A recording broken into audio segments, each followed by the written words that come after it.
SEC Saturday night. Division foes go head-to-head as Kentucky looks to snap that long losing streak to Florida. The Gators, now the 25th ranked team in the country, look to keep the longest streak going. We welcome you to SEC Saturday night, presented by Holiday Inn Express. It has been 31 consecutive games for Florida, the longest active streak over any opponent. It has been 11,620 days since Kentucky knocked off Florida. Swamp, ready to go. They're all riled up here. Tom Hart alongside Jordan Rogers. We'll hear from Cole Kublik in a moment. Okay, so they've been asking this question in the Bluegrass for a long time now. How can Kentucky end the streak? Well, they were so close last year. This team is built to end this streak. They're chock full of veteran talent, and none more important than possibly the best running back in the entire SEC. Definitely the most underrated. Benny Snell needs a monster game for Kentucky tonight. Kentucky won the toss. The Cats have elected to defer. Snell led the SEC in rushing last season. He has back-to-back 1,000 rush yard seasons in his career. First time ever that's been done in Kentucky history.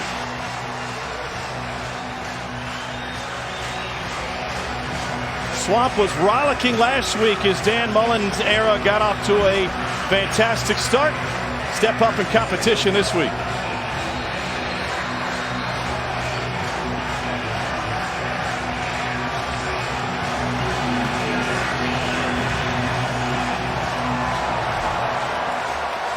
Grant McKinnis will get us started. Darius Lemons to return.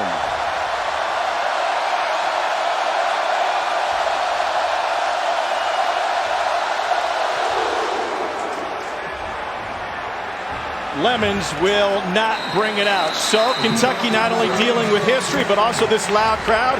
And Cole Kublik, cramped quarters down there for the visitors. Tom, it's not just the strength, it's not just the talent that the Florida Gators are going to put on the field. It's the swamp, and it's the student section. It's literally 5 feet from the visiting bench. One of the most difficult atmospheres I've visited as a player. They're calling your name out between every single series. You can hear everything these guys say. Without a doubt, the closest proximity between fans and players on the bench in the SEC. Kentucky's going to have to deal with it tonight. Those are some rowdy reptiles, but I'm sure they'll only say nice things about you. Feleipe Franks getting the start for Florida. Jordan Scarlett is his tailback. And Franks wants to throw on first down. He wants a deep ball down the sideline. Trying to find Van Jefferson. The transfer from Ole Miss, Derek Beatty's got great length. He had the coverage. Franks got off to a fantastic start last week. He's from the Panhandle, originally committed to LSU. His brother played college ball, and he's rooming with one of his wide receivers. 5 touchdown passes in the first half last week for Franks.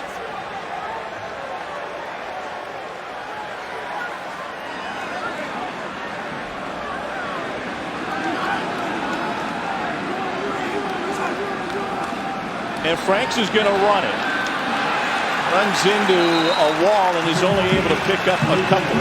He's got a pretty good one next to him in Jordan Scarlett as we look at the Gator starters. Yeah, Feleipe called his own number there, a design quarterback run, but this offense is built to run and play action pass off the run. Jordan Scarlett didn't have a ton of run last week. They didn't need him. They had an emphasis on throwing the football and getting Feleipe Franks comfortable, but against this 3-4 stout defense, they're going to need Jordan Scarlett heavy and a lot tonight. Only 6 carries last week against Charleston Southern. And just as I say that, they go empty back 5 wide. On 3rd and 8. 4-man rush for the Cats over the middle. And that is caught for a first down by Josh Hammond and a pickup of 10. Great accurate throw by Feleipe Franks on a big 3rd down to get this offense going early in the game. He's got Josh Hammond right over the middle. Jordan Griffin all over him there. And a great job with concentration on a double catch that they needed on 3rd down. Florida had 7 players suspended last week. They returned 6 of those, including Kadarius Toney, who we'll see on the offensive side of the ball. Jordan Scarlett with the touch. They are still without C.C. Jefferson for another night tonight on the defensive side. Gain of 3. Here's how the Cats start out defensively. I mentioned they're a 3-4 defense. They're going to have 3 big, stout guys up front, and they're going to have 1 really talented buck linebacker. It's going to be all over the field. Josh Allen, he's a preseason first-team All-SEC, and a guy the NFL is drooling over. Leading active sack leader in the SEC, and he's coming off of a 10-tackle performance against Central Michigan. Second down 7, another four-man rush. And they flush Franks with 4. And Franks throwing on the run. May have snuck it in there. They say it's incomplete to Tyree Cleveland. Florida's offensive line catches a lot of flack, and for good reason. Franks was sacked 28 times last season. And there's some thought from Matt House, the defensive coordinator for Kentucky, that they can get to him without bringing an extra man. Absolutely. This is one of the things that, as a young or inexperienced offensive line, sometimes it's not where the pressure's coming from, but where's that fourth rusher. So it might feel like a blitz, but it might really be Josh Allen lined up off the ball or on the right side or the left side. You're going to see him here at the top of your screen in a traditional defensive end position. And you see Jordan Scarlett to that side as well. They might be chipping him on a 3rd and long here in a passing situation. It's Martez Ivey, left tackle. Play clock almost ran out on Franks. And it goes to the slant, and that's good for another first down. Tyree Cleveland on a gain of 11. Mike Edwards, the safety for the stop for the Cats.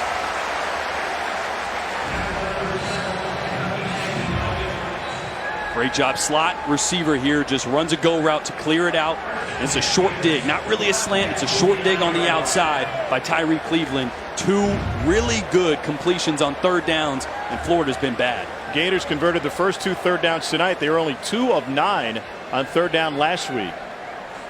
Into Kentucky territory, first possession of the game. 4 wide this time. Play action to Scarlett. Franks flushed again, trying to direct traffic. He'll try to take off himself, and he's escorted out by Cash Daniel. Only a gain of 3. Dan Mullen, first season as a head coach. He had great success against Kentucky when he was at Mississippi State. 8-1 against the Wildcats. Led Mississippi State to their first ever #1 national ranking. And parlayed that into a return to Gainesville, where he was the offensive coordinator and quarterbacks coach under Urban Meyer. Here's Scarlett, right side, trying to find some room. He does. He's got a first down. Let's get you back to the studio and check in with Dari.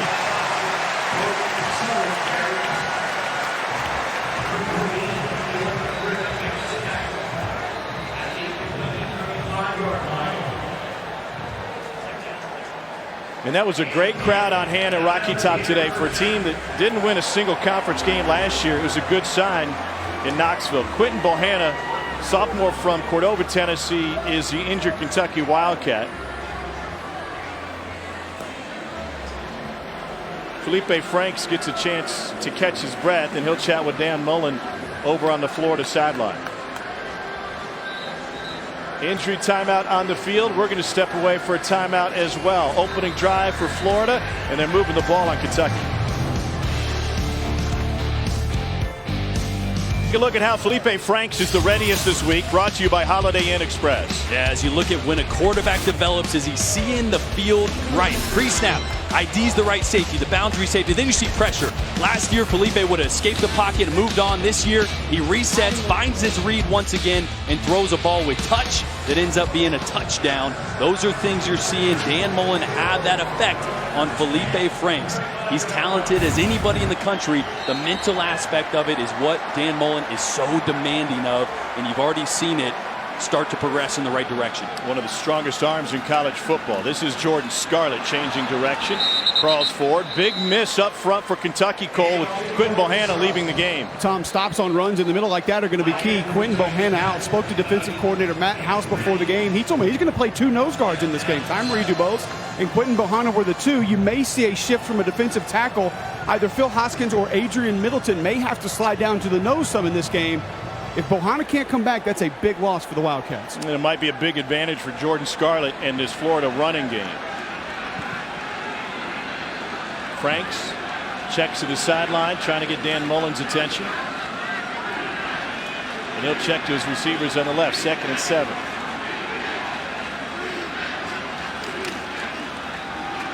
Check to a run. Scarlett bounces out of trouble. Can't escape all of it, though. Josh Allen got his hands there after Cash Daniel turned him around, and it's a loss of 2. Great pressure right up the middle here. Just blows up that run before it can even get started. Cash Daniel came right through the backside A-gap. That run was trying to go front side. Backside guard didn't come off in time.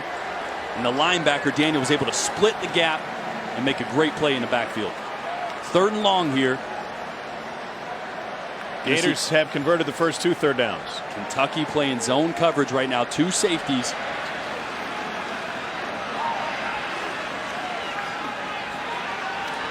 Pressure again from Daniel.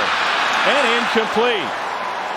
Feleipe Franks having to pick himself up, and he is slow to do so. And that's the 2nd time Feleipe has come up. Like he got a little banged up on this one. You're going to see pressure on the left side coming from this direction. And he can't get his feet set. Cash Daniels up that side.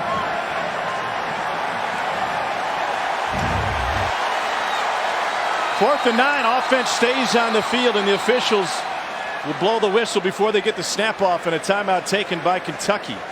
And they were caught off guard, I think, by Frank staying out there, and he is frustrated. And you could understand behind that offensive line last year, and now to face that kind of pressure in the first real opponent this season, why he'd be frustrated. Yeah, it's adversity. The first time this Florida team is seeing adversity, how do they respond?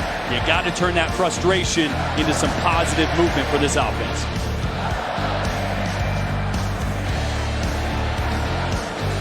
After getting planted in the Florida field turf a moment ago, Feleipe Franks asked his O-line, who had that guy? Yeah, slide protection here. You're going to see all this left side going to the left. But what I want you to see, Fred Johnson, right guard, over slides, and you're going to see Cash Daniel come right down that middle. He's supposed to come off. He's got to push and then come back off. There's only 4 guys rushing. They had the numbers. So the answer is nobody. Exactly. Feleipe was frustrated for a reason there. His right guard, Fred Johnson, has got to come off and got to see that. Slid too far to really nobody. Tommy Townsend punted away. He'll take his time. David Bouvier will not have a chance to return. Gators trying to down it inside the 5. Inside the 10 will do. Tyree Cleveland, the first man down there. 26-yard punt down to inside the 10. It'll be a long field for this Kentucky offense to work with. Terry Wilson from Oklahoma City, Oklahoma, by way of junior college, redshirted at Oregon. Last season, Garden City Community College out in Kansas, and he makes his first SEC start tonight. Extremely talented, a dual threat guy. Got his feet wet at this level last week, made a few mistakes. Florida's really got to keep an eye on his mobility. Got to keep him in the pocket. Kentucky turned it over 4 times in the first half last week.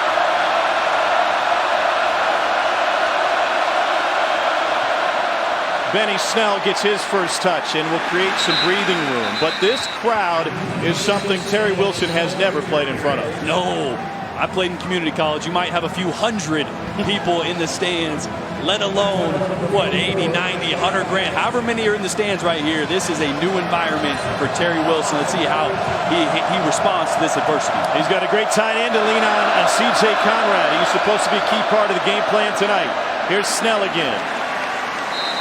And a couple of yards for Snell. Voshan Joseph with the tackle. How can C.J. Conrad help out Wilson? Well, he's going to help out in a few ways. He is huge in the run game. You're going to see him off the line of scrimmage, blocking backside, lead blocking for Benny Snell. He's all over the field in the run game. A little underutilized, I think, in the pass game. They got to get him going. Just 3 catches for 9 yards last week.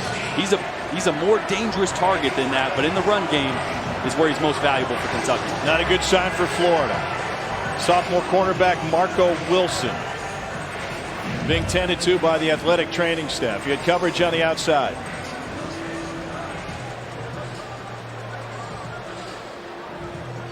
And he just kind of crumpled when Dorian Baker took him down, and he's holding his left knee. Wilson, out of American heritage in Fort Lauderdale, comes from an athletic family. His dad Chad played at Miami. Brother Quincy played here.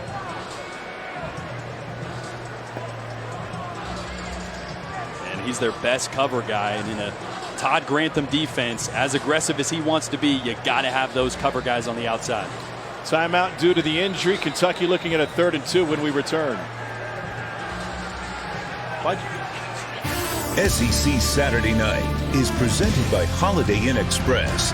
Be the readiest. And in part by Academy Sports and Outdoors, the official sports and outdoor retailer of the SEC. Well, here at the Swamp, the Gators have one of the best winning percentages in the country, especially since 1990, where they've won 84% of their games, and you can see why. But lately, they've been about as reliable as cryptocurrency and just about as consistent. A pair of trips to the SEC title game and a pair of 4-win seasons over the last 4 years. 3rd and 2. Wilson replaced by Trey Dean at corner.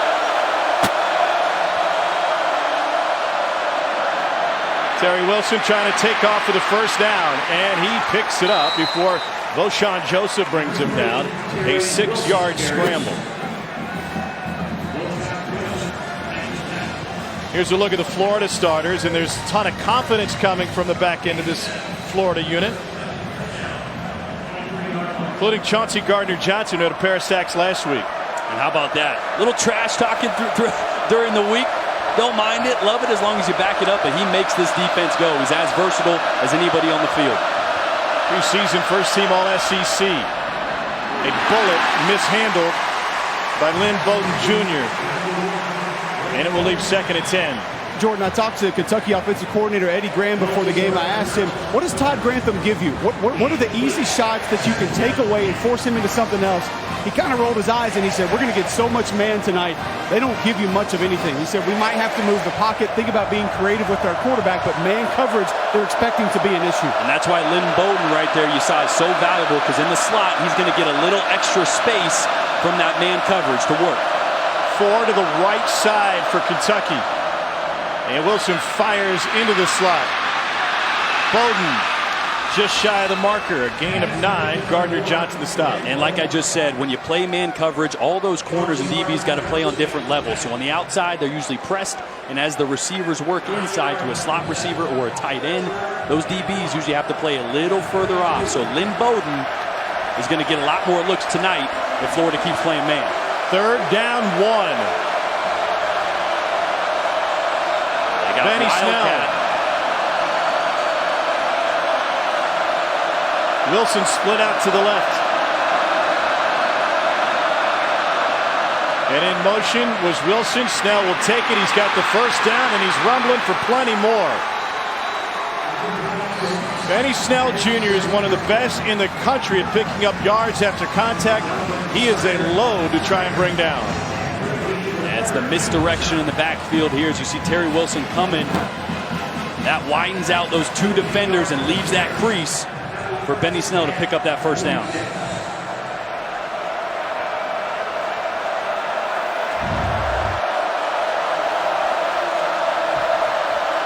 Miscommunication in the secondary for Florida. Wilson has to scramble, and he's got plenty of room down the sideline.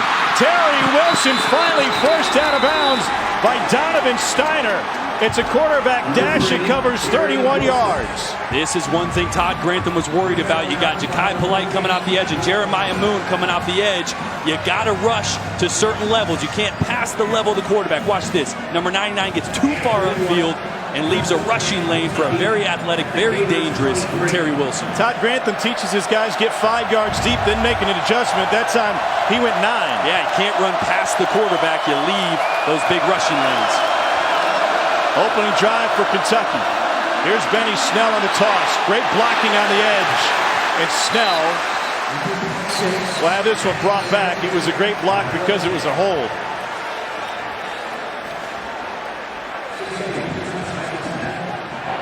Josh Ali had number 82 on the offense. 10-yard penalty from the previous spot. 3 plays, first down. David Smith the call. Josh Ali had Chauncey Gardner-Johnson all wrapped up. Spun him around.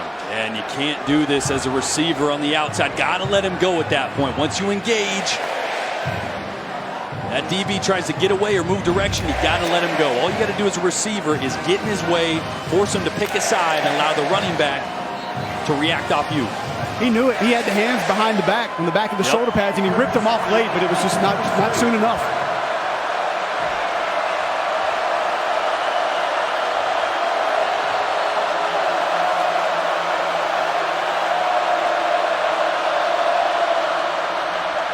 Wilson design quarterback run. Another stop for Boshan Joseph, a gain of 4. Mark Stoops has done a fantastic job of rebuilding this Kentucky program. They have met or exceeded their win total from the year prior each of the 5 years he's been there. Another bowl last year as they played in the Music City Bowl. But this game, this series has been a hurdle no Kentucky coach has gotten over since 1986.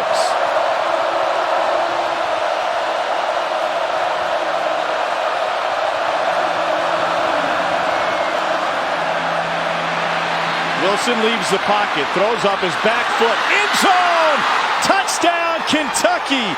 David Bouvier, a 29-yard touchdown reception. Wilson's pass complete to number 33, That will quiet the crowd in a hurry.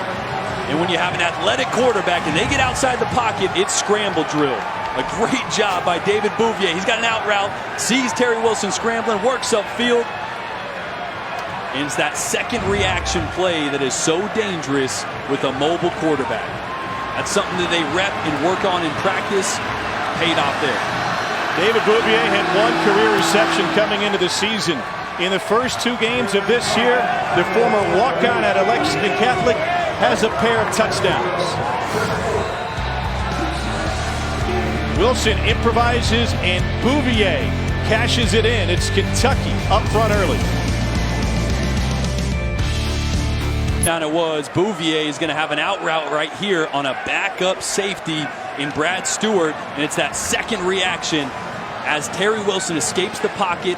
And that's when Stewart's eyes get caught in the backfield. And Bouvier makes a crucial play upfield. Great second reaction. That's one of those things. Tom, you mentioned it. Bouvier, 1 career reception coming into this year, but you have a new quarterback. Sometimes it's a reset button when you're a receiver. You haven't had a relationship or you haven't had a ton of options with a previous quarterback. A new guy comes in, and that's how relationships can get going. Obviously, a lot of comfort from Terry Wilson and even Gunnar Hope, the backup quarterback, and David Bouvier right now. Yeah, Bouvier had the touchdown right before the half last week against Central Michigan. That came from Hope. Lemons decides to bring it out. 4 yards deep, and he gets submarine shy of the 20. It has been a while, and it is turning into a historical streak. Notre Dame beat Navy 43 consecutive years starting in 1964 until Navy snapped it in 06. Nebraska, with so many great teams, Bob Devaney, Tom Osborne and company, absolutely dominated Kansas. That streak ended in 04. And Oklahoma, they had Bud Wilkinson, all the stars they had in Norman, did not have an issue with Kansas State from 1937 to 1968. And now there's this, the longest active win streak in an uninterrupted series over a major opponent. 31 consecutive games. They have come in all form and fashion, some imaginable, some unimaginable. Franks will step up straight in the pocket, and he gets pushed out of bounds. Last year was another in a long line of heartbreakers. Kentucky had a 4th quarter lead. They gave it up by failing to cover a wide receiver, not once but twice, and a holding call kept them from being in field goal range. Mark Stoops and his staff did a sensational job getting that team back together to win its next 2 games and to get to a bowl, because that could have been a crippling loss. Yeah, it could have been one of those things that changes the mentality of the entire locker room, and it can just go downhill from there. Great job rallying the troops, and a great start already to this game. Well, Michael Pirine is now in at running back for Florida. The Gators have an embarrassment of riches at that position. Scarlett started. We'll see Malik Davis and Damian Pierce, among others, likely off the bench.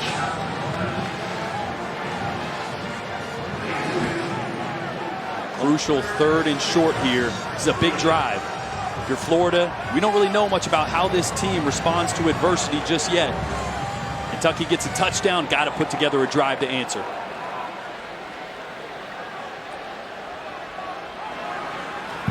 On 3rd and 1, Franks.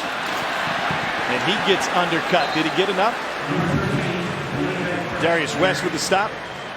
Tackle by number 25. Marquette safety, Kadarius Toney. That's the second time we've seen a design quarterback lead. Just a direct snap to Feleipe Franks. He's got a running back blocking ahead of him. One thing Dan Mullen said, he said, you know, I don't think we're going to design many runs specifically for Feleipe. He'll run it in the option game, but already you've seen him multiple times on design quarterback runs early in this game. Dan Mullen has had his best success with quarterbacks who are able to run the ball. Typically those with great physical stature, going back to Tim Tebow, of course. Room on the right side for Michael Piron. Tom, you mentioned that play last year, Luke Del Rio looking for Freddie Swain, uncovered, no Kentucky defender on him. I spoke to the former Gators quarterback this week. He said the thing that people don't know, Freddie Swain and I had shoulder surgery together, so we went through all of our rehabilitation together. We had a little bit of a different relationship.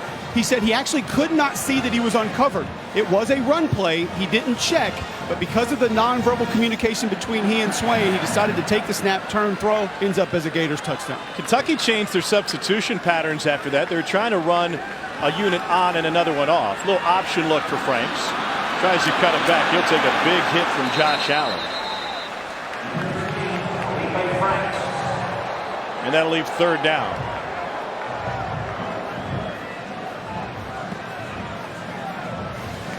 Offensive line trying to pick him up. That's Martez Ivey. I talked with Feleipe last week about his offensive line play. He goes, you know what? We pick each other up. Sometimes I need to be the one that gets them going in a lackluster summer practice. Sometimes they need to get me going, but it's a very good relationship at this point, which you could understand if it wasn't after all the times he got hit last year. But one thing that Feleipe's learning to do is be vocal and take the reins of the leadership on this team. That's come with the confidence that he has under Dan Mullen now. Remember, he got pulled from this game last year. Franks stands tall in the pocket. Wide open! And a big gain for the Gators, and Jordan Scarlett out of the backfield. 31 yards. That'll pick your spirits up.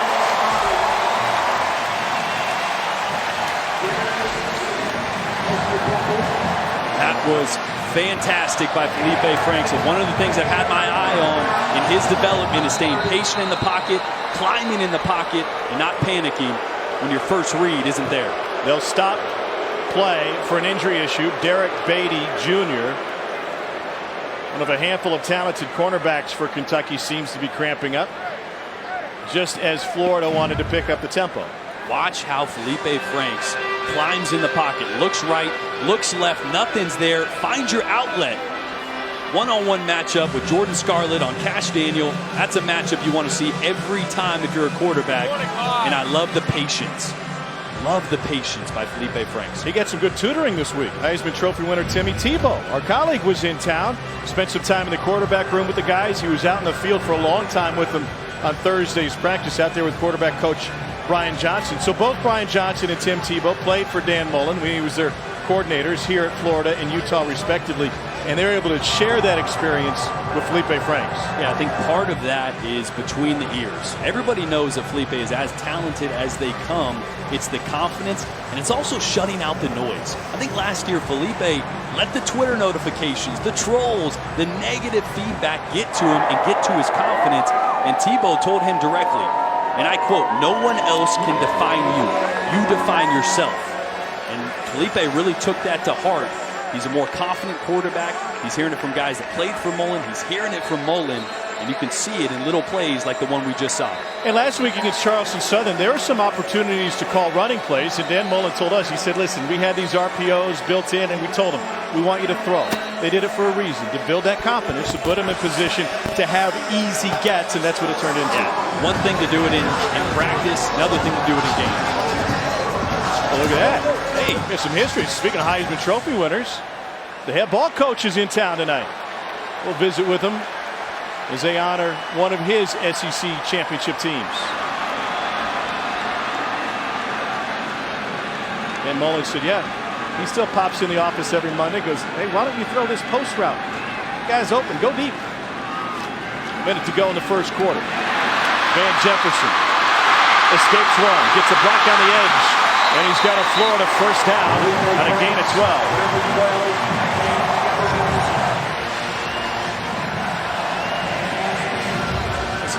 job. Get your playmakers the ball. Van Jefferson, you saw Feleipe look to the sideline. They saw they had numbers. Flip it out there one-on-one with your playmaker. He's been a special addition to this Florida offense. Over 1,000 yards receiving for Jefferson between Ole Miss and Florida. Franks on play action, going end zone into coverage, and it's batted away, but a flag on the play. Darius West may have had a right arm around Hammond as he swatted it down with his left hand.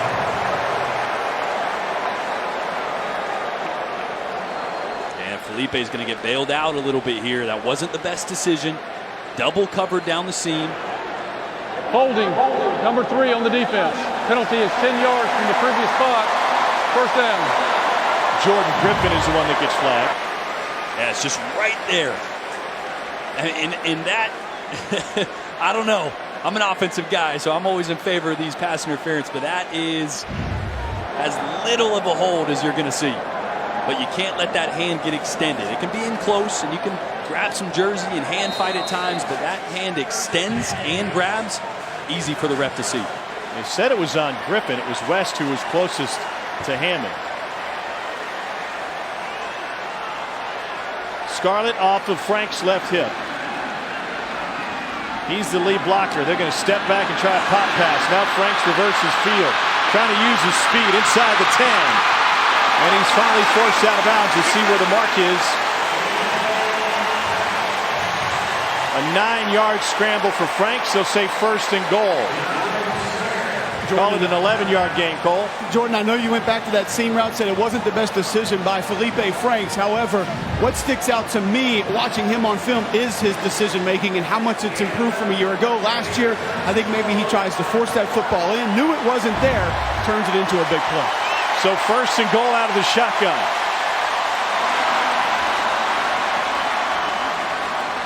Franks option, pitch, Scarlett, and we got a whistle before it started.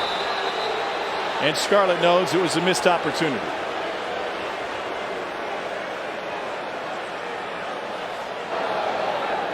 The previous play is under further review. The ruling on the field was in the short of the touchdown.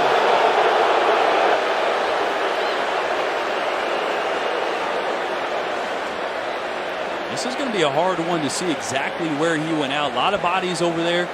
Franks went airborne at the end of that run. But Cole, to your point right there, we saw a couple design quarterback runs. Oh yeah, this is the Scarlett. No, that's the penalty there. We're reviewing the Feleipe run. The scramble here was a design gadget play. They ran quarterback option a couple times, tried to hit Hammond. We've got pylon cam tonight. Oh, this is an experimental one. It's set the line to gain marker. And so we certainly appreciate the SEC and their officials by allowing us to use this. Only the second game it's been used, and then we'll move it to the goal line if it is first and goal. They want to see if the ball broke the plane. Trying to see right there if his right foot is out. Didn't look like it. I think that spot's right. If anything, back it up a hair, and they're trying to see right there. It looks like green grass. I don't think he's out.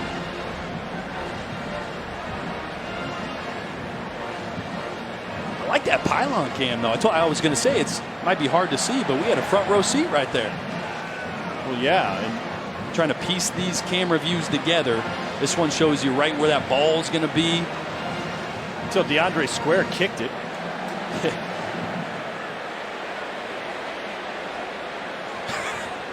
I mean, where'd they put it? Put it around the 1? Yeah. So I think they spotted if anything, they might back it up a yard. It looks a lot closer to right on that 2-yard line or so. Maybe even a little further back. Depends where, and if you can piece together those angles, right where he went out of bounds. Yeah, it should have been where the ball was when he touched out of bounds.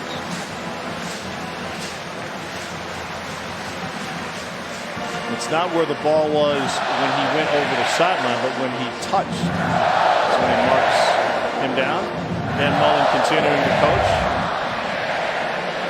Fella spinning forward a little bit. Those perimeter runs, those option plays with quarterbacks and Scarlett are nice, but this is where John Hevesy, the offensive line coach, wants his group to be able to get wins north and south. He wants to get movement off the line of scrimmage, something that the Florida offensive line has not had a lot of success with the past few seasons. I know Dan Mullen wants to give that group a chance to prove themselves.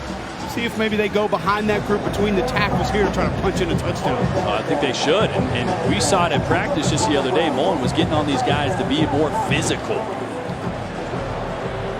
After further review, the runner crossed the sideline at the 3-yard line. The ball will be placed at the 3-yard line. Please reset the game clock to 3 seconds. 3 seconds. The clock will start on my signal.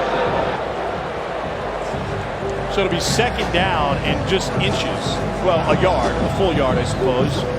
And they can still pick up a first down by getting it inside the 2.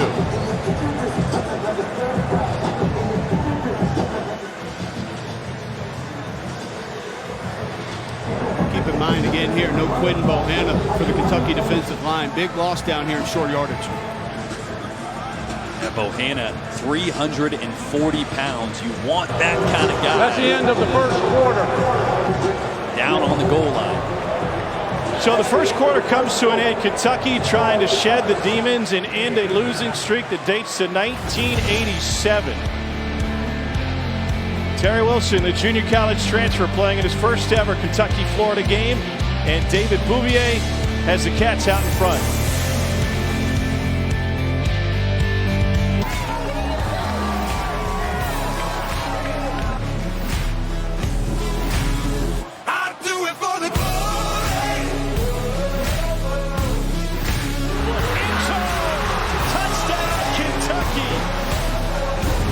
So Kentucky strikes first, and now Florida trying to answer as we start the second quarter in the swamp. Sophomore Feleipe Franks at quarterback. Second and 1, and he wants to throw. They get their hands on it and take him down. Phil Hoskins with the sack of Feleipe Franks. It's a loss of 9. It's that slide protection again, Tom, that Jordan mentioned a little bit earlier, and Fred Johnson again at right guard, sliding a little bit too far over, opening up a big gap, and thus the Kentucky pressure. Well, and Cole, again, he comes off a guy when he shouldn't. He comes off of the guy that ends up tackling his quarterback. Don't slide past pressure, right? You're on a guy, stay there. And Kentucky without their starting nose, Quentin Bohanna, left ankle injury. He's questionable to return to this game. Now 3rd and 10 after Florida thought they had the first down run in the Franks scramble a couple plays ago. 4-man rush. Franks incomplete. Scarlett may have heard footsteps. Jordan Jones and Mike Edwards were there to greet him. Pressure off the right side of the line of scrimmage as well. Josh Allen working on Jawan Taylor, and even with a catch there, probably still a field goal. They have a fantastic field goal kicker. Eddie Pinedo, the best kicker in the country last year, left early to go to the NFL. So freshman Evan McPherson is now the man. 29-yard attempt for McPherson. He was 2 for 2 against Charleston Southern last Saturday night. Tommy Townsend the holder. And McPherson keeps the streak going. 20th consecutive field goal made by this Florida team. Let's get an update from Kyle Field. Back to the studio. Here's Dari.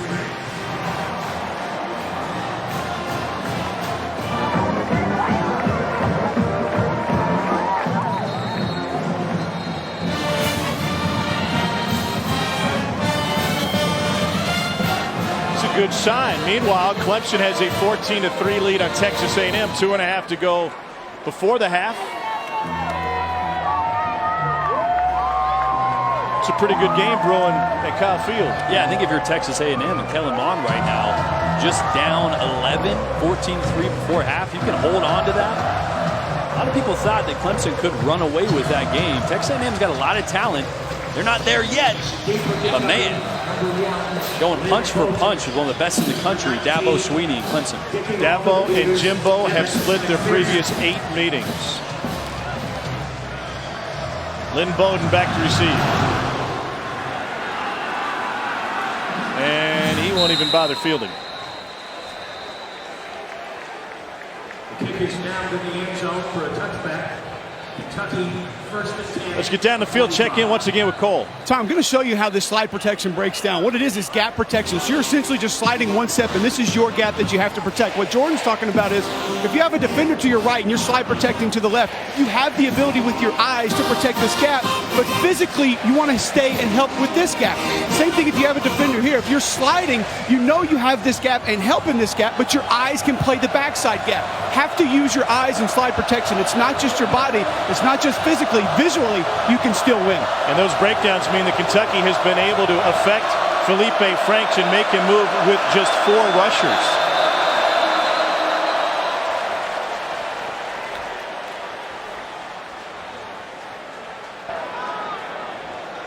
Timeout, Kentucky. Their second. They're getting ready to take a delay of game, so the Cats instead will use their second timeout of the half. Eddie Grant and Mark Soups not happy with having to burn a timeout here early in the second quarter.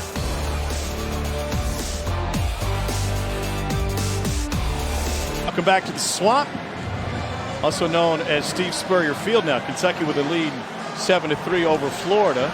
And you'll never guess who wandered into the booth. Chance to honor his 1993 SEC championship team. Head ball coach joins us. Thanks for stopping by.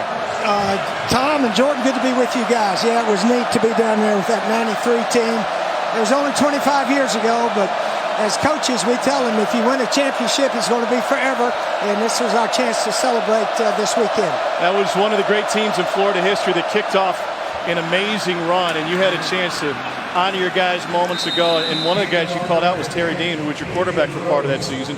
Why was it so important to get him acknowledged in front of this crowd? Well, he was super those last 2 games against Alabama.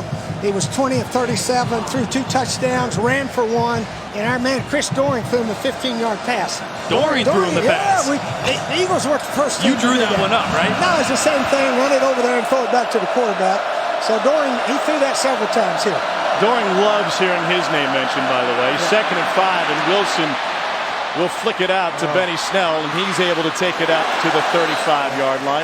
How important was that team in establishing what you guys eventually accomplished here? Well, Tom, we won it in 90 and 91. We lost the championship game in 92, so we're sort of always knocking on the door.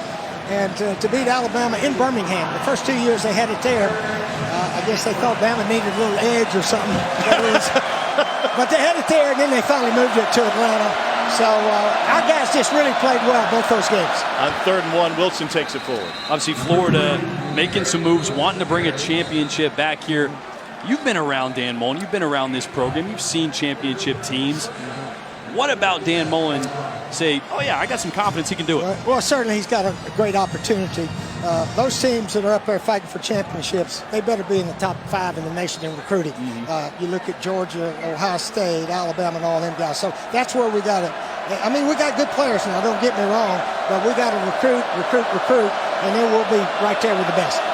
1st and 10 now for Terry Wilson and this Kentucky team. Of course, Kentucky fans well aware of the long losing streak to Florida. It's been since 1986. And, Coach, it's happened in every way imaginable and unimaginable. You mentioned Doring. Of course, he had the game winner one time at the buzzer. What is it about this series? Well, I don't know. They had a great chance to beat us there in 93 when Danny hit Doring with 8 seconds left. So we escaped that one. We played them here in the Swamp in 91, and we're up 28-7. And the next thing I knew was 28-26. And fortunately, we put a drive to run the clock out and score a touchdown. But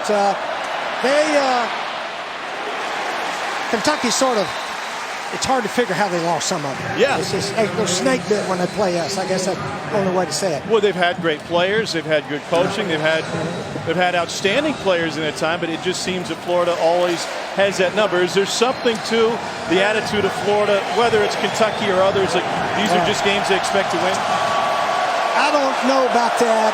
We never talked about it. Of course, that was a long time ago when I was here. But you just try to get prepared to play one at a time the best you can, and really don't talk about streaks and things like that. Cats have converted all 3 of their 3rd down opportunities. Now 3rd and 4. Pressure coming. And it's C.J. Conrad, the tight end, with another grab. Coach, I saw you down there with your 93 team. You look like you still got some gas in the tank, and You're going to be coaching again. Alliance of American Football in Orlando starting up the feeder league for the NFL. Tell me about that. I tell you what, Jordan, I'm really looking forward to it. This is my kind of coaching. This is 4 months a year. We'll practice the month of January and play February, March, April. We got like 10 games, hopefully 2 playoff games. And they allocate the players, so there's no recruiting. We're not going to be calling guys all over the country. We'll get a team and go try to beat the other guys. And, you know, if you love competing and so forth, this is perfect for us. How important is that to give a big population of guys another chance to get film and possibly continue their dream? It could be called the Opportunity League. He's swaying with a big chance for a return. And he's finally forced out of bounds. It's a 25-yard return. Yeah, as we all know, there's not enough room in the NFL for all the really good college players that come out. So this will give these guys an opportunity to do their thing, and hopefully after they play in the Alliance League, they'll go to the NFL. That's what we hope happens. Hey, let's take you back to 1993. You mentioned it. Danny Werfel able to find Chris Doering with 2 seconds left. They're in cover 3 at that point, if I'm not mistaken. No, they were in a cover 2. Oh, he was wide open. Yeah, I don't know. Some teams like playing cover 2 at the end, Jordan. I don't know why. You just send a guy right down the middle. Yep, one down the middle, one down the sideline, and Danny spotted Doering, and that was the start of the 4 in a row that we won. If we don't win that one, we don't win the one in '93. And there were some games you guys won where you didn't play great football. You just ended up pulling out. If I'm not mistaken, you had 7 picks in that game. Well, we may have that game, but that 93 team scored more points than any SEC team. We broke a bunch of offensive records, and then they were broken later, though, so they didn't hold them a long time. So after the punt, Florida will be back out on offense. Here's a look at some of the numbers that you guys put up. All of those were SEC records at the time. Points scored, passing yards, passing touchdowns, and you had a really good running back. You called Eric Rett moments ago perhaps the best running back ever to play here. There's been some really good ones. Yeah, Eric got a chance to start all 4 years. So he got a lot of carries, and he caught more passes. He could do it all. And we got the lead. He was the guy that give him the ball and run the clock out, and he was really a good back. One of the great backs I've ever been around. He put up some big numbers. He caught a lot of passes. Franks, speaking of the running back catching passes, swings it out to Malik Davis. What kind of offense are you going to run in Orlando? Well, I tell you what, I've been watching some of Florida's offense. I watch their game tapes and everything. So there's some new tricks going around. So we'll be a little bit of a spread, but we're going to have the quarterback under center too. Love that. I'll tell you what was interesting. 3 of my fullbacks from '93 all came to the reunion. Kelvin Randolph, Jerome Evans, and Chris Bilkey. They were all at the reunion and so forth. And I told those guys, I said, we're going to have a fullback on our team again. How about that? Yeah. We got a flag on the play after a tackle in the backfield by Tymir DuBose. We saw a lot of those guys at the hotel last night. I tell you what I appreciated was just the camaraderie. They're so happy to see each other and spend some time around each other. And a lot of the guys hadn't been back in 20 years or so, they said. Face mask so on the it defense. was really Number good 98. form. 15-yard penalty from the previous spot. Automatic first down. Good call. Got him right on the face mask. Helped him bring down Malik Davis. That'll put Florida into Kentucky territory now. What'd you enjoy the most about being around those guys this weekend? Just seeing them for the first time in a long time. Seeing their kids. Terry Dean, he's got 2 children here at the University of Florida. And it's good to see Terry back with all his kids, wives, and so forth. And most all the players brought their families with them. So that was probably the most neat part. And then we rehashed a bunch of games and so forth. But it was a team with a lot of spirit. They all loved each other. Shoot, every championship team's like that. So. Franks finds Kadarius Toney. That's good for a first down. And a gain of 15 that time. Dan Mullen said that you guys have a great relationship. You're not afraid to pop in there on a Monday and say, hey, why aren't we throwing the deep ball more? Yeah, we exchanged a few ideas. I told him I really liked one pattern they ran last week. I said, Which one was that? I'm going to use that myself. The double post? Well, it was a post against a 4 deep with 2 guys clearing out on one side. Kadarius Toney takes a direct snap and will carry it 9 yards. Last week against Charleston Southern, Dan Mullen kind of restored the roar here at the Swamp. They even brought out the jump pass. What's it like just when you see a guy who was part of the program and he's reaching back to re-engage his fan base? Yeah, that was a good start. Everybody, was very happy. Oh, there's one there. There we go. It is wide open for the score. 18-yard pass from Feleipe Franks. And Florida's got its first lead of the game. Earl Stevens with the reception. Yeah, I really like a lot of the RPO stuff. Yep. Billy Gonzalez and Dan do there. So I've been learning some new tricks. How new is that? The RPO. Did you do it back in the day, or a version of it?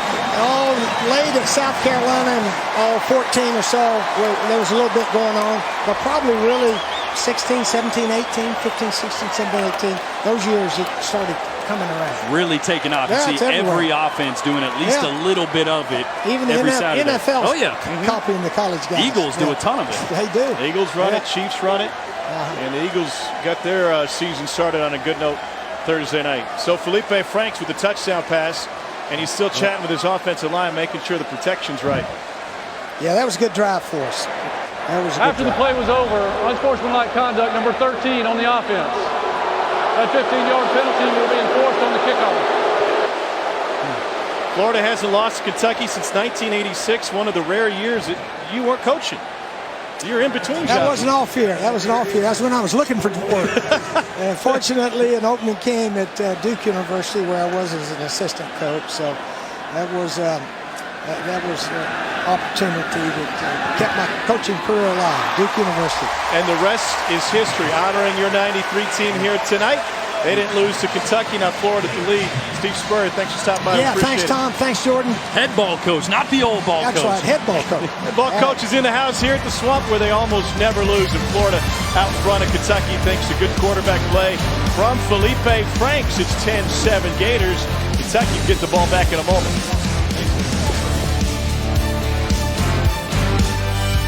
SEC Saturday Night is presented by Holiday Inn Express. Be the readiest. In his address to the crowd with the 93 SEC championship team on the field, he thanked them for making this such a great home field advantage. And there's some times where maybe it was missing over the last few years due to the inconsistency, but a great crowd on hand here tonight.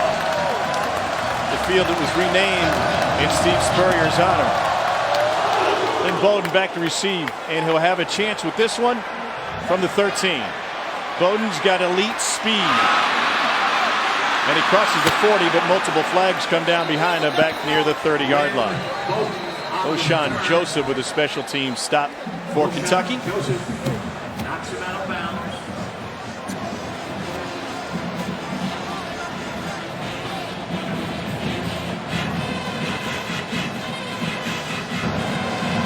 During the return, illegal blocking the back, number 29 on the receiving team. 10-yard penalty from the spot of the foul. First down. Let's check with the studio. Here's Dari.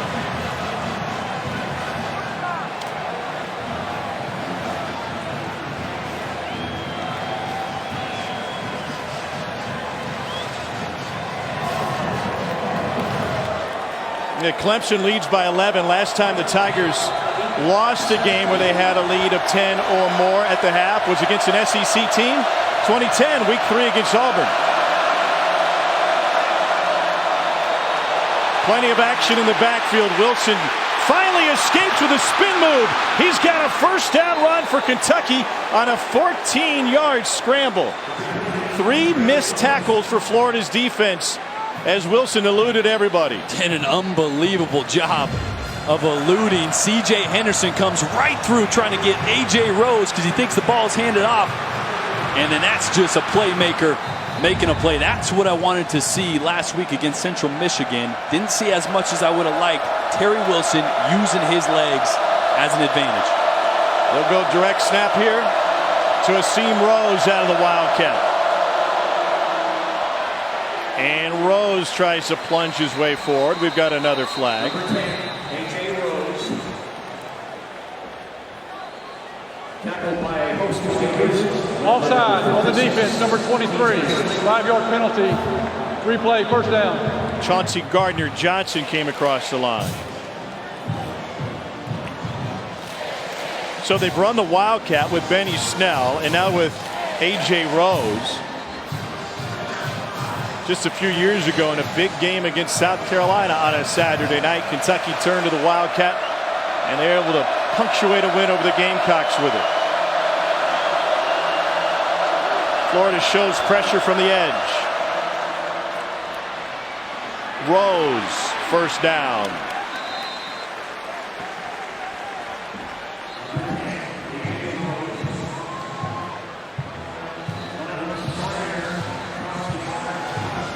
Love what Kentucky's doing with their formations. You saw two receivers split wide on that one, all the way out past the numbers.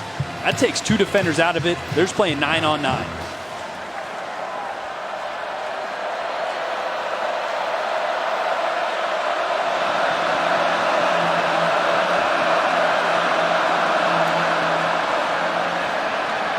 Wilson has all day. He'll dial deep. It is incomplete. Batted away by C.J. Henderson. Josh Shali, the intended receiver for Kentucky. It's actually a good ball. Little half roll, trying to throw back to a deep post in one-on-one coverage, but that's one of the guys you don't want to be in a one-on-one matchup if you're Kentucky. C.J. Henderson on the outside. You see the safeties beat over the top. And that's a ball hawk making a play up and over. Does a great job. A lot of corners will run through the receiver there trying to make a play on the ball. You get a pass interference call. He avoided that and broke up the pass. On 2nd and 10. Wilson flushed out by Chauncey Gardner-Johnson. He went through just about every progression and some of them twice. I'm going to tell you guys what, Kentucky center Drake Jackson's having a game. Really been nice helping out and protecting. Got him a slab right there. Goes to the rib cage, helping out his right guard.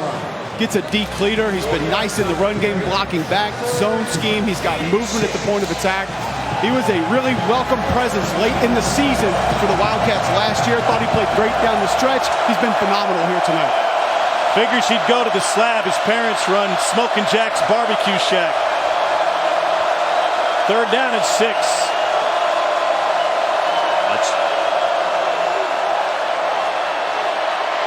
Pressure again. And Wilson somehow completes it. It's Taven Richardson who takes it for 18. Pass complete to number 11, Taven Richardson. Zakai Polite had Terry Wilson around the ankles. Another great play by Terry Wilson. Polite rushes upfield, and you see early in the game we saw him rush all the way past the quarterback. Now he redirects, gets some pressure on Terry Wilson, but a great job and a second reaction on the outside by Taven Richardson. Wilson 6 of 8 tonight.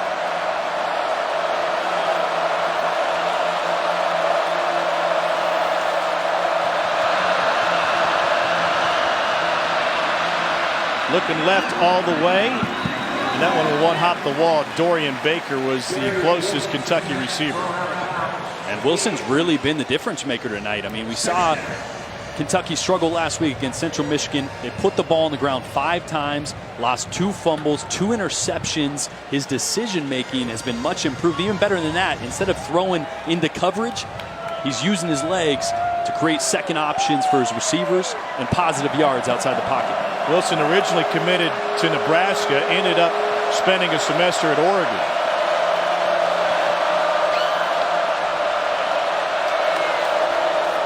On 2nd and 10, tries to run for it up the middle, lost the football, and Florida pounces on it. Jeremiah Moon has the recovery just when you praise Wilson for better ball control. It gets punched out by James Houston IV. And it's Florida football.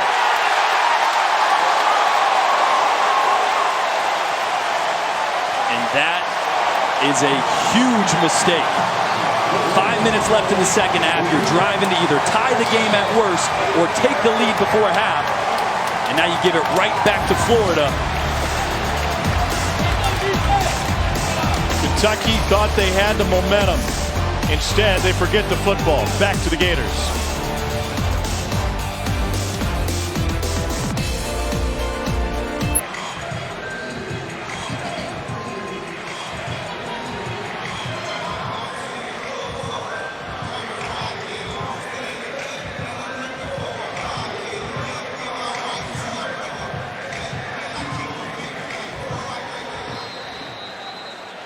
All right, Dari, thanks. Terry Wilson just got off the phone with the guys upstairs.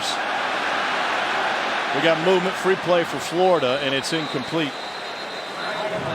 Turnovers were an issue last week against Central Michigan. Mark Stoops ended up pulling Offside Terry Wilson. on the defense, number 90. 5-yard penalty. Replay, first down. And when he pulled him, he inserted Gunnar Hoke. Here's one of the reasons why. 2 lost fumbles and 2 picks, and already a drive-killing turnover for Kentucky moments ago. Stoops mentioned that he wasn't going to be on a short leash, and I don't believe he is. He's done enough with his feet, but man, you got to protect the football. You take the good with the bad sometimes, but that was a big moment to turn the ball over. I thought you were going to sing the Facts of Life theme song for a moment. 1st and 5, movement again. Man, Josh Hammond shy of the mark. Tom, I don't love that. You get a free play, and they're trying to hit a quick Omaha 3-yard out in the slot. Man, go deep and throw the ball up for a jump ball. Offside on the defense, number 91. 5-yard penalty results in a first down. And if there's one thing that Feleipe Franks brings to the table, he's got one of the strongest arms in the game. Yeah, keep retreating, buy some times, and throw a jump. It's a free play. It doesn't matter if it gets picked off or it's 10 rows up in the stands. I don't love trying to get 3 yards there when you have an opportunity to get either a pass interference downfield or a big chunk. Kentucky undone with penalties here in the first half. They trail by a field goal. Franks hands it off. Big hole opened up for Malik Davis. He's able to pick up 5 before Tamir DeBose brought him down. DeBose in the game after Quentin Bohannon left with an ankle injury. Watch this, Tom. I mentioned formationally what Kentucky was doing. Florida doing the same thing. Watch how wide. Look at the space here. Look at the space that these receivers are getting. That means this is 5-on-5 right here. Florida's trying to limit this game or shrink this game and play between the tackles. Outside the numbers with the receivers, kind of like what Art Briles brought to Baylor a decade or so ago. 2nd and 5. How much easier does that make it for Feleipe Franks when he's reading the play, either checking or RPO? Oh, it's great. You look right and left. If there's 2 defensive backs over your 2 receivers, then you're good. You play in the box, you hand the ball off. If they only walk 1 guy out over 2, then you can grab it, throw it out there for a one-on-one matchup. Extremely easy on the quarterback. Plenty of time on the play clock. Franks will look over to Dan Mullen and get some clarification against this look. Single safety for Kentucky. Chance for a deep ball here. Franks, incomplete. And it seemed like if Tyree Cleveland would have hauled that one in, it would have been clear sailing. Boy, that's a play they hit a few times last week. The RPO, the run pass option, that means that Feleipe Franks is making the decision after the snap. As I just mentioned, that previous play, if he would throw it, that wouldn't be an RPO. If you see numbers and you throw it out to the outside, that's not an RPO. It's after the snap, seeing a linebacker suck up and throwing it behind him. Great play call and really close to a first down there on a good slant. Tommy Townsend on to punt it away. David Bouvier, who has a touchdown catch for Kentucky, back. And Bouvier will let it go over his head, and it will kick into the end zone. 49-yard punt for Tommy Townsend. 3:17 to go in the first half. Kentucky will have the ball when we return to Gainesville.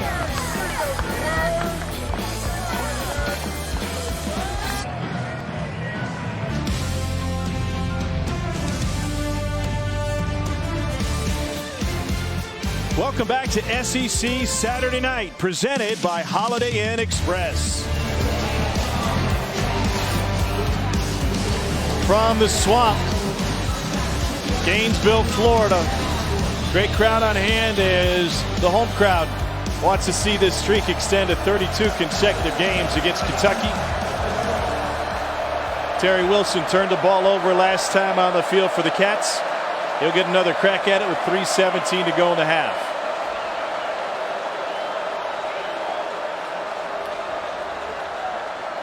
.317, 1 timeout. Everything's still on the table here. You don't need to panic. You don't panic if you're the chain gang. You just got to unknot the thing. Got to figure it out. In this day and age with our technology, we're still worrying about chain links. Chain links. Measured the distance to the moon.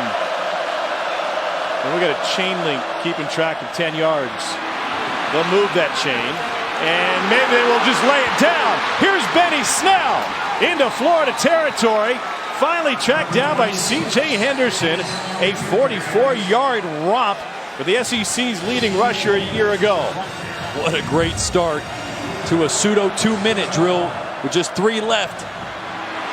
And Cole, you mentioned it, Drake Jackson, the center, with an unbelievable back block right there that opened it up for Benny Snell. And he's I said it, probably one of the most talented, if not the most talented back in the SEC. Doesn't get the credit I think he deserves playing at Kentucky.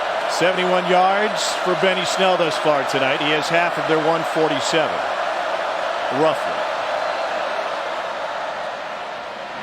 Snell again. Benny Snell did not have a great game against Florida last year. They were able to hold him in check. 14 carries, 59 yards, and he didn't have a touchdown. But heartbreak at the end of that game for everybody in a Kentucky uniform. And Snell put it simply, we were the better team. It was a 1-point loss for Kentucky. Snell's put up all these great numbers in his career. And remember, he didn't get off the bench the first 2 games of his freshman season.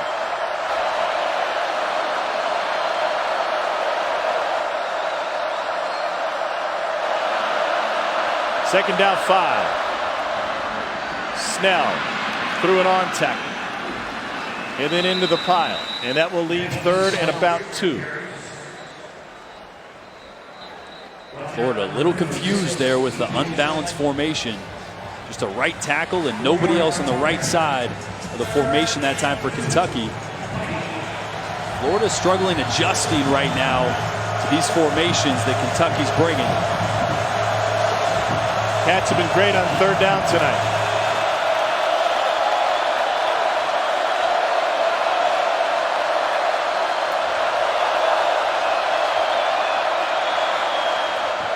Snell hit behind the line, sheds a guy, and he rumbles for another Kentucky first down. And one of the reasons I say he may be one of the most talented, if not the most talented back in the SEC, that play was blown up, Tom. There was nowhere to go, no hole, no anything. Slayton blew that up in the middle for Florida, and Snell just made a play. Drake Jackson surveys the front for Florida. He will look between his legs for the leg kick from Terry Wilson. Wilson taking a shot. Underthrown and intercepted by C.J. Henderson. Gators with takeaways to snuff each of the last 2 Kentucky drives.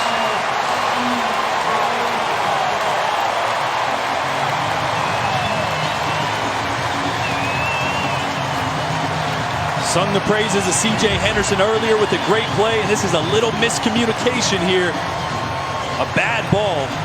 Let's be honest, a really bad ball from Terry Wilson. You'd love it if Taven Richardson flattened that off just a little bit more to protect his quarterback so C.J. Henderson couldn't undercut that. But no excuses there. Just an inaccurate pass from Terry Wilson and a great play by C.J. Henderson. Henderson had 4 picks last season. 4th most for a true freshman in NCAA history. He's got his first pick of this season. Gators will take a knee to get out of the half, and you got to wonder, will Kentucky make a change at quarterback again? Gunnar Hoke played the last series of the first half last week after Wilson struggled.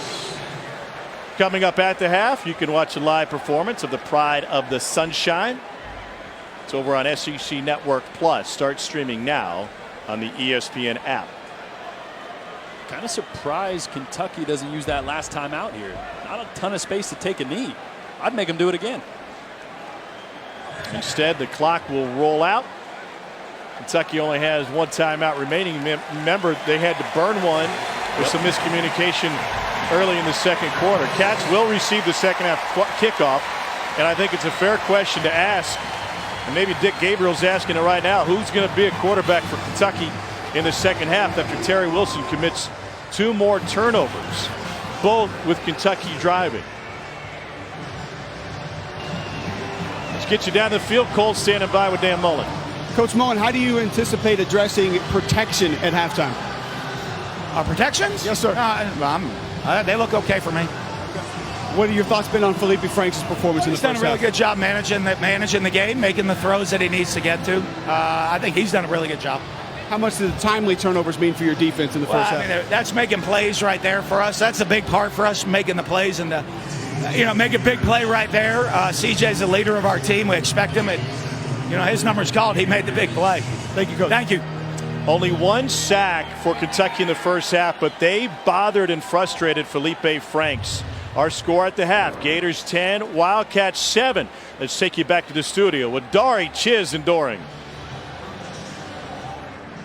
Welcome back to SEC Saturday Night, presented by Holiday Inn Express. Feleipe Franks was frustrated early with his O-line play, finally put it together. He's got Florida out in front of Kentucky, and the Cats quarterback, Terry Wilson, has been dynamic. But he's also put the ball on the ground. He fumbled it once and he threw a pick, and that's cost Kentucky opportunities. Tom Hart alongside my quarterback, Jordan Rodgers. You weren't even born the last time Kentucky beat Florida. What do you think of QB play tonight?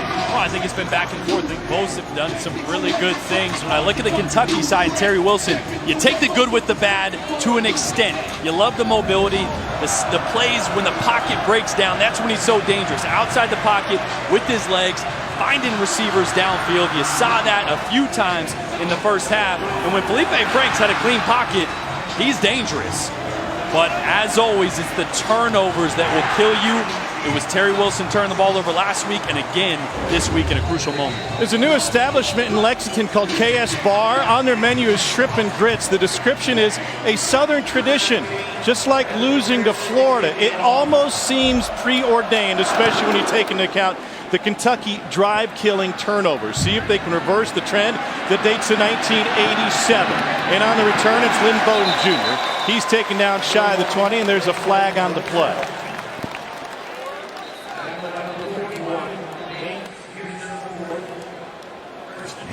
David Smith is our referee tonight.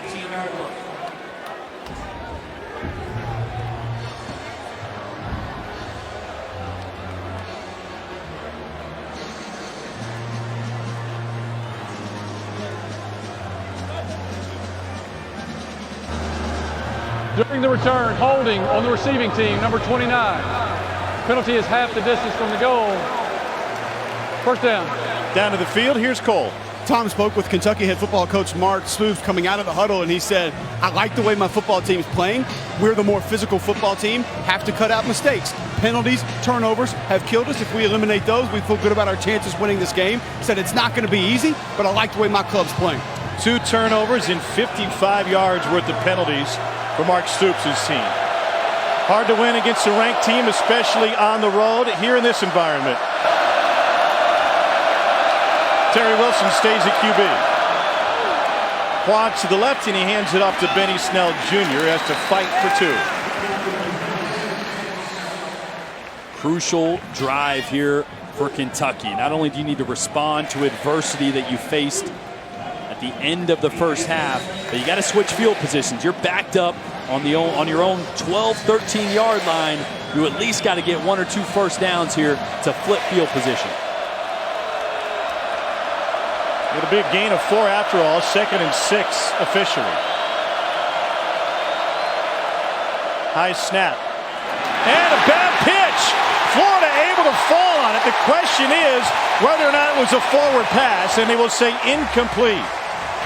Kylan Johnson recovered it. The ball was pitched forward. It is an incomplete pass. 3rd down. Wow. Kentucky catches a break, but that's another major mistake by Terry Wilson. Yeah, and they love this play. It starts with a high snap from the center and then another high toss from Terry Wilson. And it was forward, and they are lucky. Benny Snell probably took his eyes off it. Kentucky's converted 5 of 6 on third down.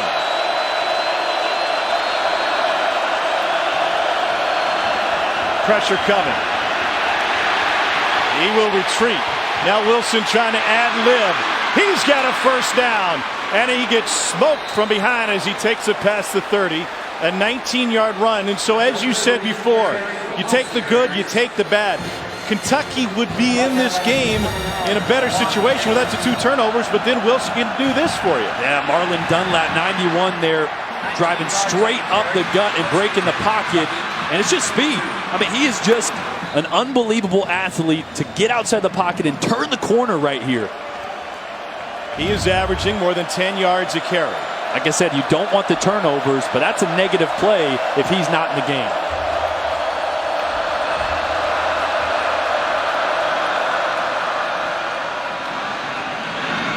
Snell moves the pile, and he picks up 5 on first down. Last big movement from Drake Jackson, center and right guard, combination block, just inside zone, and that's where they want to lean on this football team. Jordan mentioned it, statement drive right here for the Kentucky Wildcats. Mark Stoops saying we were the more physical football team in the first half. Cats proving it on that play. And Cole, they've really controlled the line of scrimmage. Yes, we've seen on pass plays some gaps and Florida get in the backfield, but at the line of scrimmage on run plays, Kentucky has been solid against this front 4 for Florida.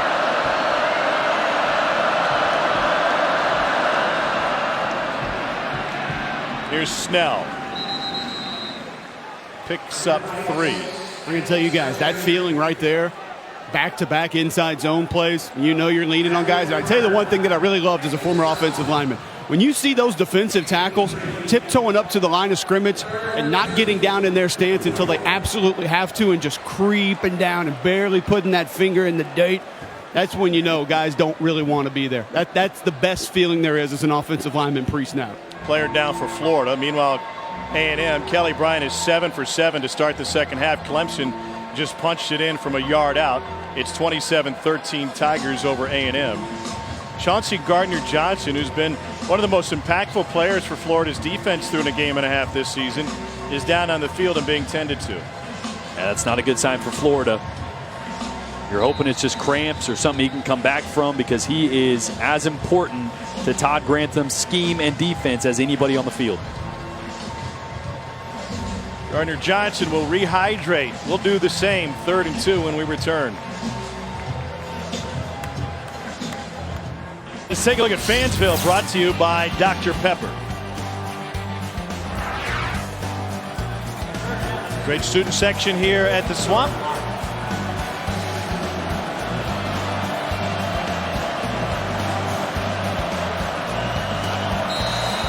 Kentucky looking at a 3rd down. They've been leaning on Benny Snell again. Wilson will vacate. Snell will take the direct snap. And he punches his way through and nearly broke out of there. 7-yard stumble for Benny Snell, and some words for TJ Slayton afterwards. Yeah, but keep an eye on these high snaps. We were singing the praises of Drake Jackson early in the game. We saw a high snap on the almost fumble on the pitch to Benny Snell, and a high snap there. That can completely throw off the timing, especially in Wildcat. That needs to hit quickly. That snap is an important aspect of that. High snap helped lead to a near fumble from Wilson on the pitch to Snell a little bit earlier. Fresh set of downs out of the pistol. Snell to the outside, and he ducks his way through for another first down. 18-yard run for Benny Snell Jr. He's over 100 yards on the evening. Well, when we spoke to defensive coordinator Todd Grantham, he said this is what we want. We want Benny Snell to bounce. But you only want to do it if you can make tackles on the outside. And C.J. Henderson overran that. Otherwise, it would have been a good stop for Florida. Instead, it's a big gain for Kentucky. Kentucky's been great when Benny has. He's at 121 now, averaging 9.3 yards a carry.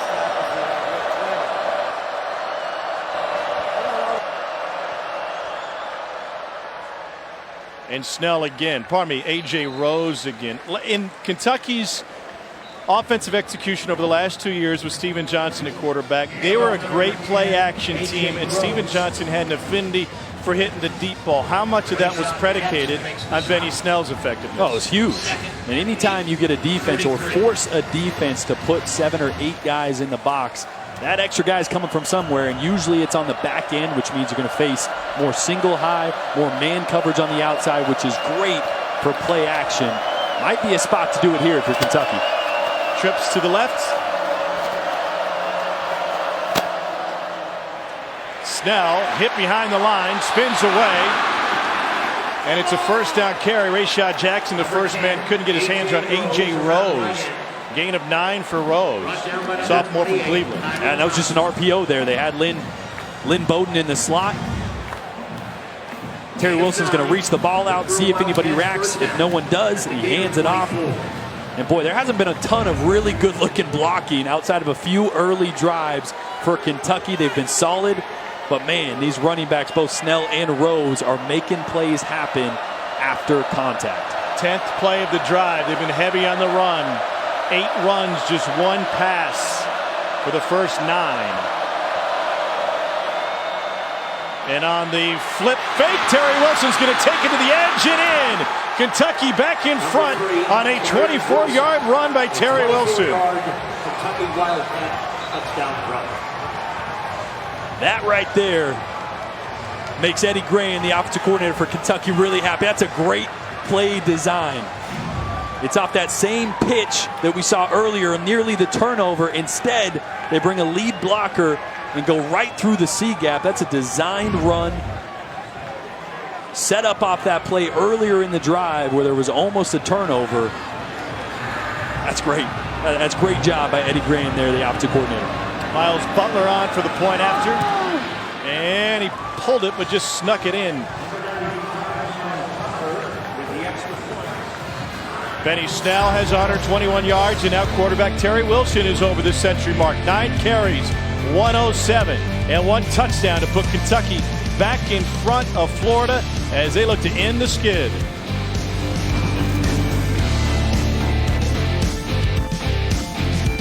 It was that design on the touchdown. It's a toss counter. This action here is going to expand the defensive end, and then backside, you're going to see the guard pull, pick up the linebacker, and that's a free way to the touchdown for Terry Wilson. You're going to watch and see the over pursuit by the linebackers backside because of the movement, the toss, and the pull, and that sets up that counter and cutback for Terry Wilson. Man, Eddie Gran's going to love that one on film. He's going to watch that and go, hey, that's how we drew that up. Number 25, Florida trails Kentucky 14-10.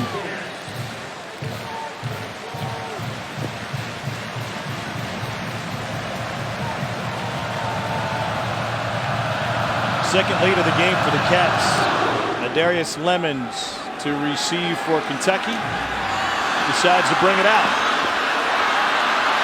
He gets a key block.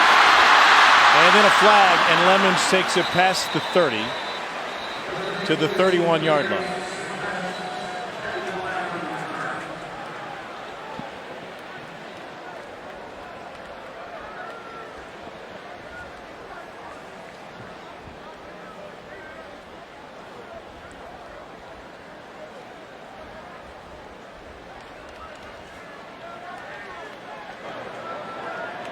During the return, holding on the receiving team. Penalty is 10 yards from the spot of the foul. First down.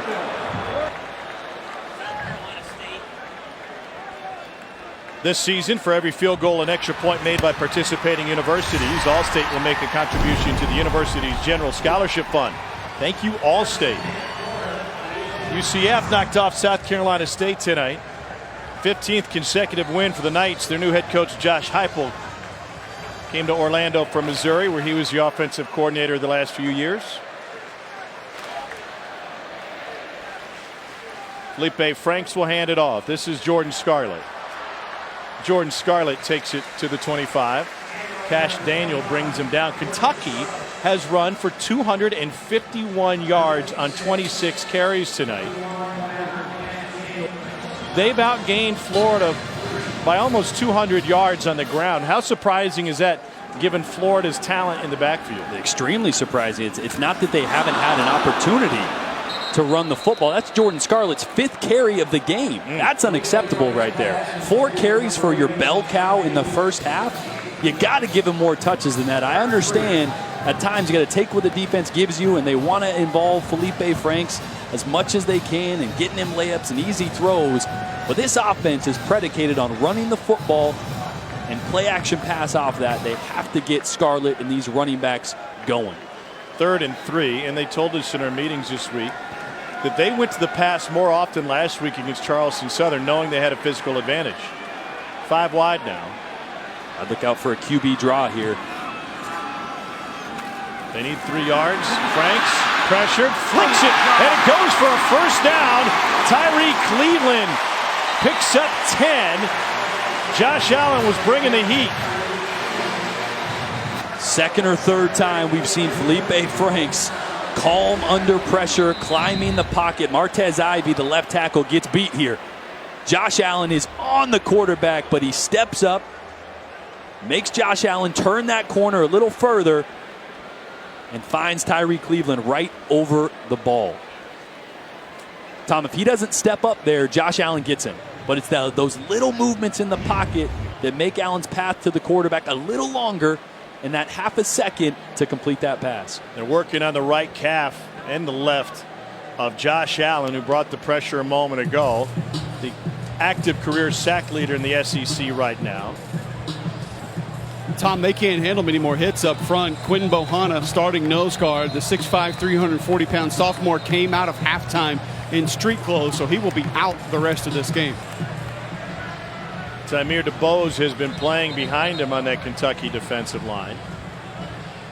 Not a whole lot of depth up front for the Cats.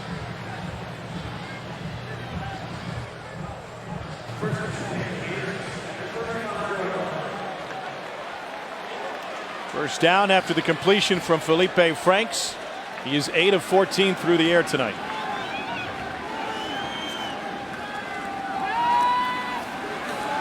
Franks throws on the run, incomplete. Through the hands of Jordan Scarlett. They try to go double move there. I'm really surprised we haven't seen more easy layup throws for Feleipe Franks. One thing Dan Mullen emphasized week 1, gave him opportunities. He didn't pull the trigger. I figured we'd see a lot of hitches, curls, flats, a lot of easy throws and progressions for Feleipe. Haven't seen a ton. They're trying to take shots on first down.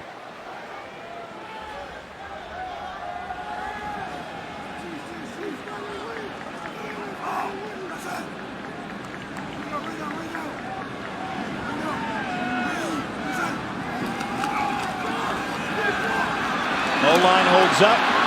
Franks dumps it to Scarlett. And Scarlett gets taken down by Mike Edwards. Great coverage there. Smart move by Feleipe to dump it down, get something, make it a manageable 3rd down. And 3rd and 6 now? Yep. Check down goes from 3rd and 10 to 3rd and 6. Dan Mullen has pounded it into Feleipe Franks' head. You can't go broke taking a profit. That's true. Positive yards, however you can get it. I know you want to take the shots downfield, but manageable down and distances are crucial in close games. Will Kentucky bring pressure? Here comes Mike Edwards from the edge. Gets into Franks, knocks him down. The pass is completed. Trayvon Grimes, the Ohio State transfer. What a job by Franks facing the pressure again. Little zone blitz there. Josh Allen drops back. You mentioned it. Mike Edwards, the safety, comes in, gets Franks low, but a nice completion, Jordan. Fire blitz off the outside. Don't see the hit there. We're looking at the catch. He does it. He secures it, but it was even more impressive. Feleipe Franks took a big hit in the gut right as he released that ball. It's why it ended up a little low. Malik Davis, the tailback for Florida, out of the pistol now.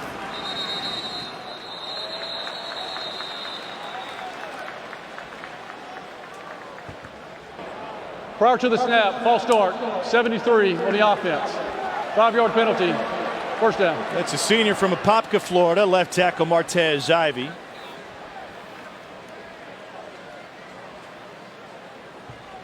Dan Mullen told Cole at the half that he was pleased with their O-line protection, but Feleipe Franks has been facing some fire tonight. Yeah, he's taken a few hits. It's really been those green dogs or the delayed pressure from linebackers. When that back ends up blocking, a linebacker can blitz a little late, and the O-line hasn't seen him. Batted away. Florida thought they jumped. T.J. Carter able to get his mitts on it. Maybe trying to take advantage of Marquand McCall in a nose guard, the true freshman, getting some playing time. 6'3", 368. Matt House telling me before the game, don't want to play him, might have to play him. We have a lot of confidence in him, just not sure if he's ready. He's a big boy, 50 down there. Not sure the training table's ready for him when he rolls in either.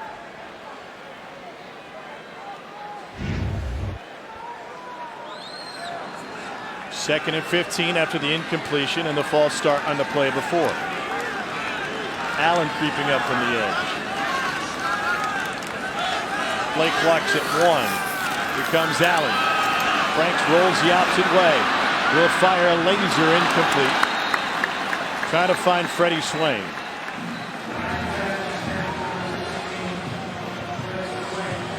T.J. Carter lost his hat. 3rd and 15.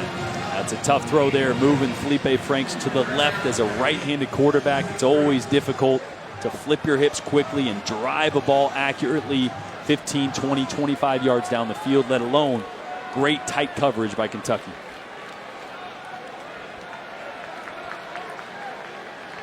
Alabama hammered Arkansas State tonight. Georgia knocked off South Carolina in convincing fashion. 41-17. 3rd and long for Franks. They cross it up front again. Franks on the run, being chased, trying to direct traffic, and he's able to get it out of bounds, incomplete. And we got a flag on the play, multiple flags.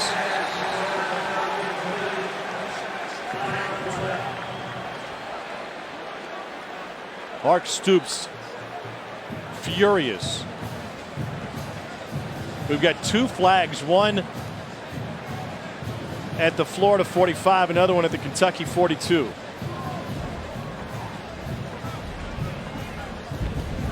David Smith and his crew will sort it out.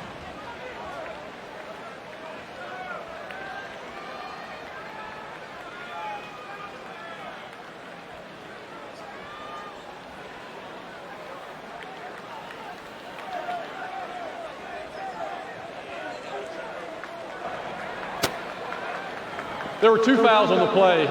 Pass interference on the offense, number 89. The penalty is declined. Ineligible receiver downfield, number 64 on the offense. That penalty is declined.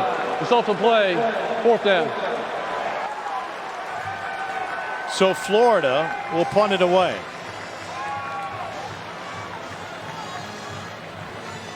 We've talked about the losing streak. It's been since 1986 that Kentucky has beaten Florida.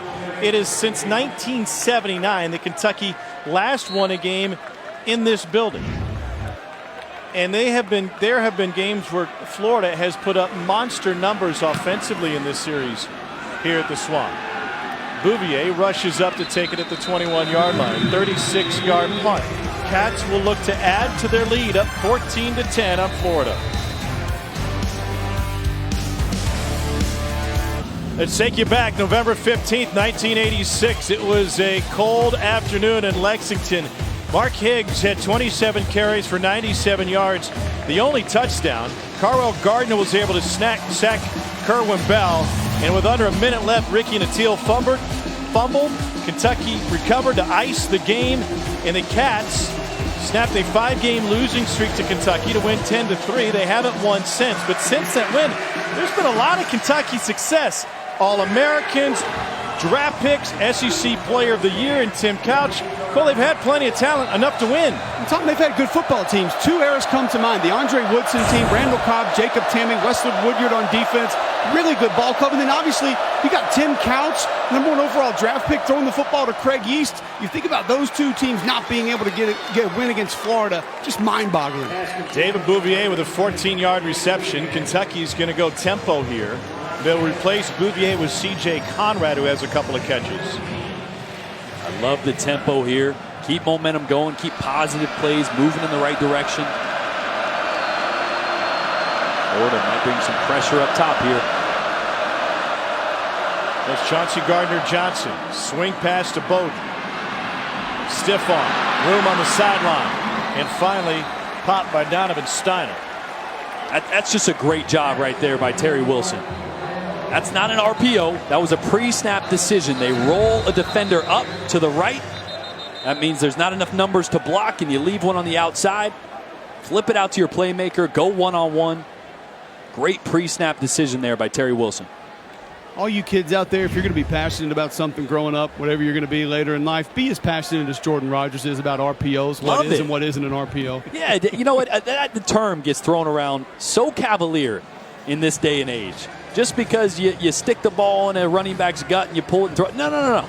An RPO is made after the snap. That decision is made post-snap. That decision down there by Terry Wilson was a pre-snap decision. We all need something in our life that we're as passionate about as you are. What is and what is not an RPO. You're like the Paw Patrol to my 3-year-old daughter. See, look here. Florida's going to roll up, bring pressure right here. Kentucky's trying to run the football right now. Terry Wilson's like, we don't got numbers. We got one-on-one out here in this area over there where I'm scribbling. Let's give it to my playmaker and let him go. Pre-snap decision is not an RPO. That's a built-in. This is a run play to the left with a built-in what we call key screen to the right, which means one guy and a blocker. And if you have numbers, make the game a 2-on-2 instead of running into a blitz. Florida will be down to its third-string middle linebacker. Rashad Jackson will come off for at least a play. They're already without David Reese. He's still out with a leg injury. He did not play last week either. So James Houston had a big fumble recovery earlier this game. Is the next man up for Florida at that Mike position.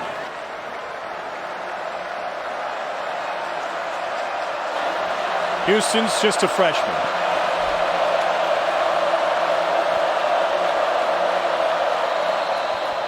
They will try to hand it off, but there's a flag and movement up front for Kentucky. Cole, this plays. Ball start. 77 offense. 5-yard penalty. First down. This place gets so loud that Kentucky has had to change how they go with center quarterback communication out of the shotgun. Not sure that was the issue there, Tom, but you're right. You see Drake Jackson looking down between his legs to get the leg lift from Terry Wilson. Most teams in the gun nowadays, they use the clap. Remember talking to Lane Kiffin about this a few years ago? He told us the clap is louder than any stadium that you'll play in or anything you can verbalize. Obviously, this place is loud enough where the clap doesn't work.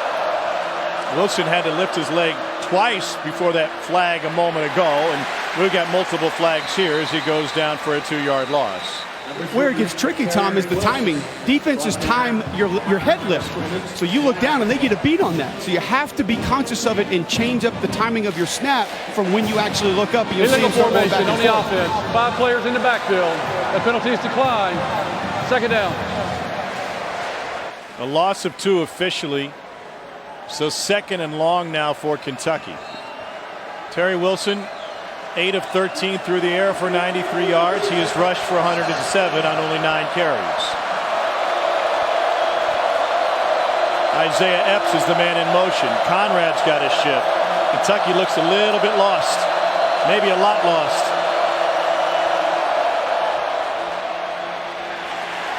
And they find Benny Snell. 1 yard. James Houston, who just entered the game for Rashad Jackson, had to stop. And they're going to shove Voshon Joseph away from the pile. Voshon Joseph is an athletic linebacker for Florida, and a guy that when he was asked about Benny Snell this week, he said, he's all right. Benny Snell's more than all right. But listen to this crowd on a 3rd and long.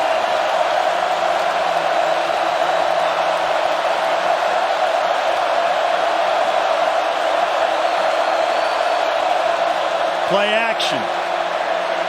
Wilson lets it go. Bowden gets deep. Got it! Touchdown, Kentucky! 54 yards to silence the crowd at the Swamp.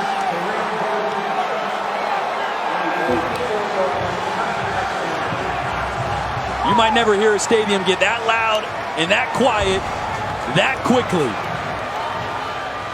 Terry Wilson has done everything tonight with his legs. This time, an absolute rocket and so good being patient. The first window's not there, waits to the second window on the other side of Jawan Taylor, the safety, to the field. There's not many guys that have the arm strength to wait for a second window on a post route. That drive started at Kentucky's own 17-yard line. 5 plays, it covers 78 yards. They convert another third down. They are 8 of 9 on third down tonight. Averaging 9.5 yards a play after that strike to Bowden. Can they do it?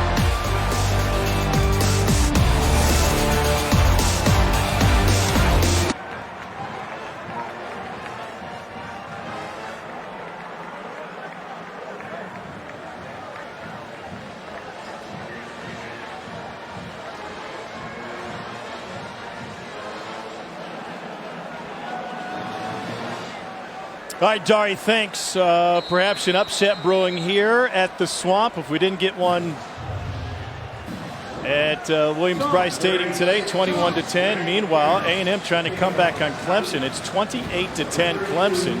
Kyle Field losing its mind in the fourth quarter. 28-20. 5 minutes into the fourth quarter in Aggie Land. A moment ago, what a throw from Terry Wilson. Yeah, this was truly unbelievable. Great patience by Terry Wilson. You can have a post route coming from Lynn Bowden here, and the guy you want to worry about is this safety. The first window you can throw in is usually right here, which ends up being covered. And Terry Wilson has the wherewithal to wait and sit on it. That's because he knows how strong his arm is. But you see, right as he lets it go, he's going to be throwing this ball over here, not over here, because the safety dropped right down the middle. And that's just not many quarterbacks, I'm telling you, make that decision, let alone have the arm strength and accuracy to make that throw. A second window on a post route. That's big time. Feleipe Franks has a big time arm. He's got man coverage and it's knocked away. Lonnie Johnson Jr. was all over Tyree Cleveland.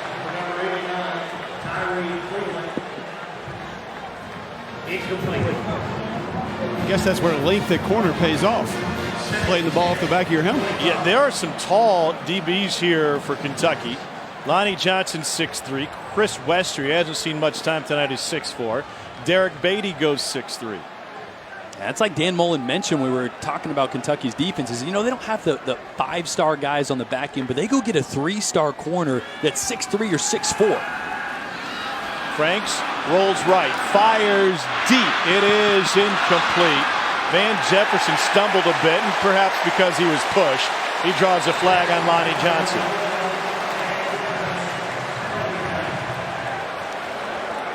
Guys, I'm watching Mark Stoops right here on the sideline. He's giving the referee everything he's got. Not happy about this call.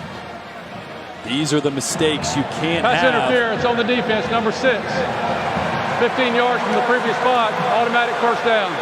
But, Tom, I don't agree with this one. You're going to allow some hand fighting. There's not enough there, in my opinion, to throw a flag. But still, if you're Kentucky, you remember last year was the mental mistakes late in the game that cost them. They should have won that ball game. You got to have the mental fortitude late in this game to not make mistakes like that, albeit I don't believe that should have been a flag. You got to have extreme focus here towards the end of this game if you're Kentucky to close this one out. Kentucky led 27-14 late last year. They lost 28-27.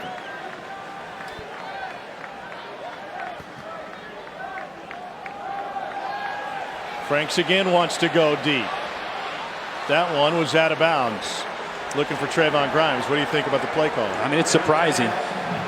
Looking over here, Jordan Scarlett still just 5 rushing attempts for 20 yards. And you're going play action shot, play action shot. I don't mind shots every now and then, but Dan Mullen said it himself. Run the football to set up the play action pass. They're doing that in reverse right now, and there's just nothing open down the field. Going a little bit bigger as they bring in R.J. Raymond as an H-back. Franks is now under center.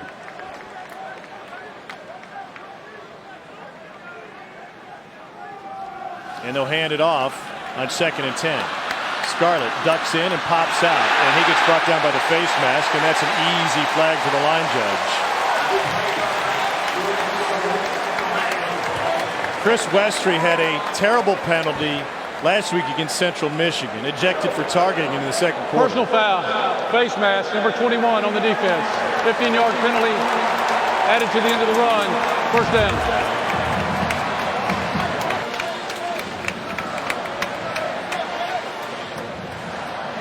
Again, mental focus. That's not a physical mistake there. That's something you got to know when you're tackling. You cannot have your hands up around the helmet of the running back.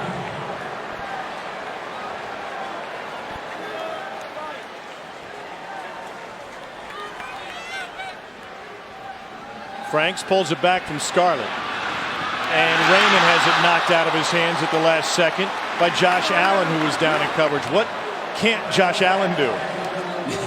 He can do everything. 6'5", 260. Not only is he catching the attention of NFL scouts because of how he can rush the quarterback, but it's things like this. He's in great coverage, turns his head like a DB. The only ball that could have beat him was a back shoulder. But even as a coverage guy, you know, R.J. Raymond, he's a fullback tight end. He's not gonna be the guy that's running one direction and snagging a back shoulder. So great coverage by Josh Allen. Second down, 10.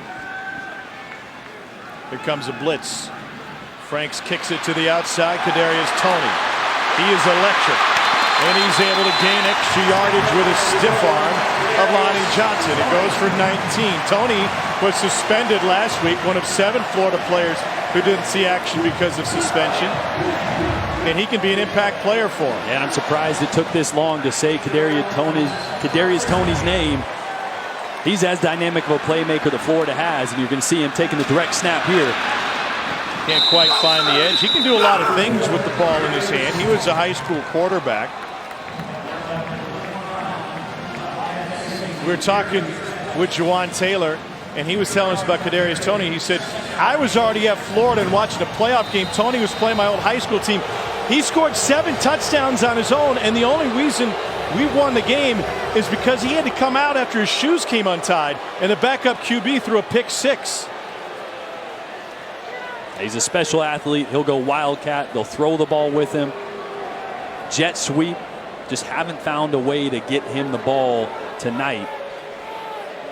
Maybe one of the reasons we haven't seen this Florida offense hitting on all cylinders.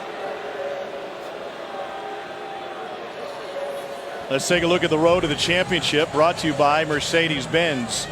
And we go to Columbia, South Carolina for action earlier today.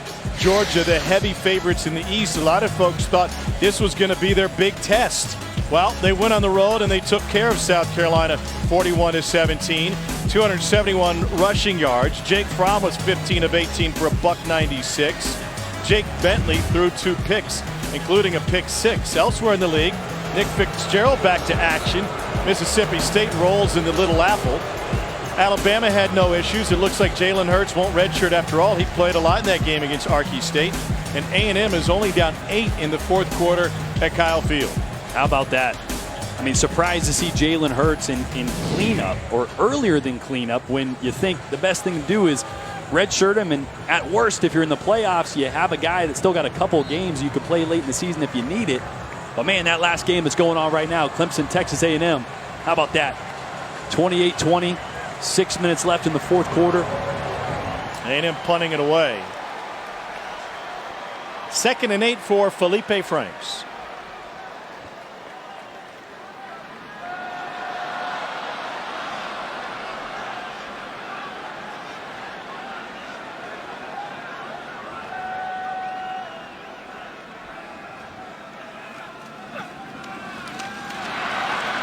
And slippage on the ground game, and only 1 yard for Jordan Scarlett.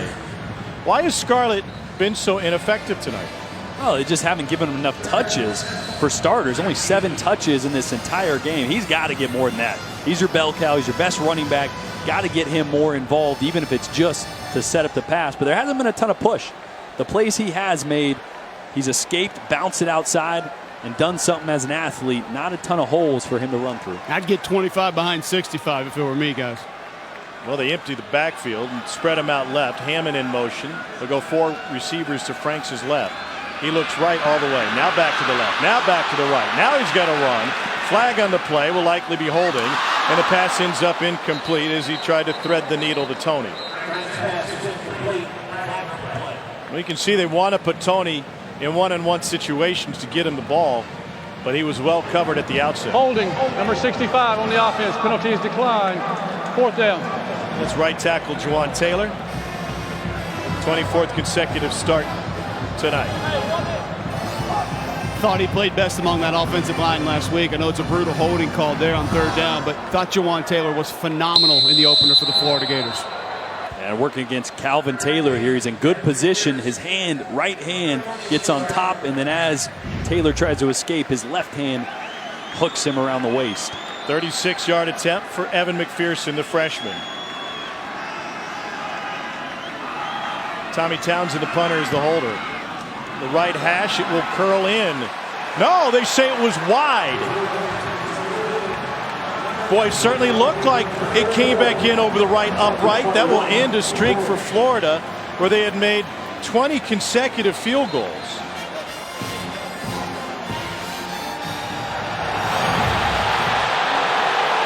You be the judge. When it goes over the post, it has to be clearly to the inside of the upright to be good. This is the shot right here. Can't really tell at what point it's crossing the threshold of the crossbar, but that was close. And it is not reviewable. A few years ago in this series, Florida caught a break when a play clock seemingly read zeros. And now Dan Mullen thinking it's Kentucky that caught a break in this one. Here's Benny Snell. A gain of 3. It started wide. There's no question. Boy, like I said, you can't tell at what point. The refs standing there at the crossbar and at the upright have the best view. I mean, as an armchair quarterback sitting here, it looks close. It's got to be clearly inside the upright to be good when it is above the upright. That's it'll make the Florida fans feel any better. 2nd and 6.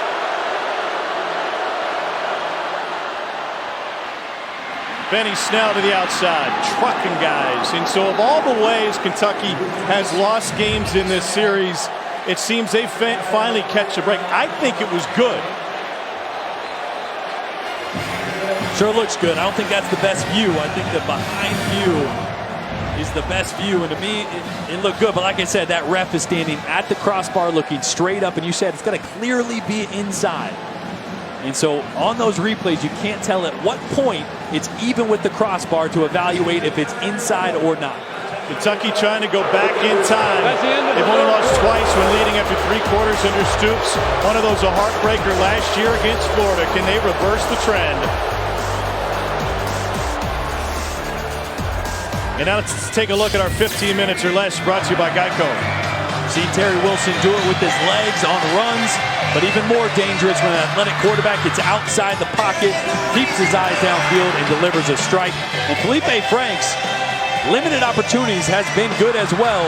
But in the end, the difference in this game has been Terry Wilson's athleticism and his arm as well on 2 big touchdown passes that have Kentucky up 21-10 here at the start of the 4th quarter. Last year's heartbreaker was a 24-14 lead for Kentucky going into the 4th quarter. They would grow that lead. Here's Benny Snell, and he loses yardage. Jabari Zuniga there for Florida. Number 92, Jabari Zuniga makes the stop. Loss of 1.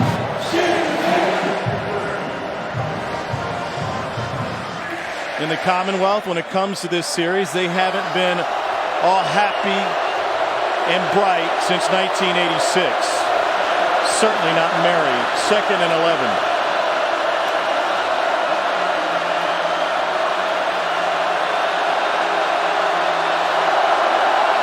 Check to the sideline. You're going to get a 1 safety look.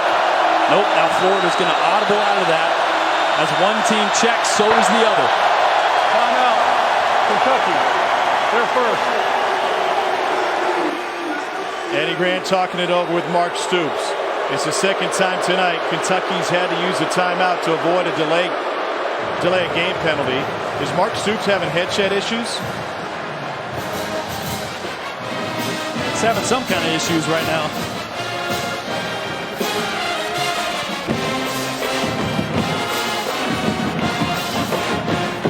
So how long has it been? Well, Jordan, since you weren't around in 1986, let's tell you about it. This is what it looked like. Legend of Zelda was just released this weekend. Microsoft was available at $21 a share. Halle Berry was the runner-up for Miss USA in 1986. Mike Tyson was on his way to becoming the youngest heavyweight champion in history. Oprah Winfrey's show was just starting. And oh, by the way, you see they were inverted. Top Gun was the highest grossing movie of the year. Last time Kentucky won in this series.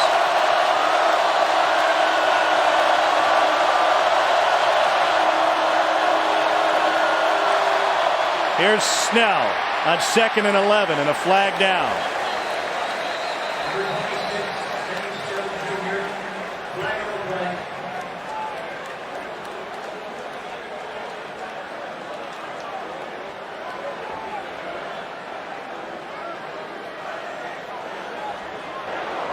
Holding 64 on the offense. 10-yard penalty from the spot of the foul. Replay, second down. The senior, George Asafo Ajay. Too bad it's going to erase a really good gain here. They went unbalanced, 4 receivers to the top, which means only 3 defenders to the right side of that Kentucky offensive line. Kentucky moving in the wrong direction. This crowd's getting loud.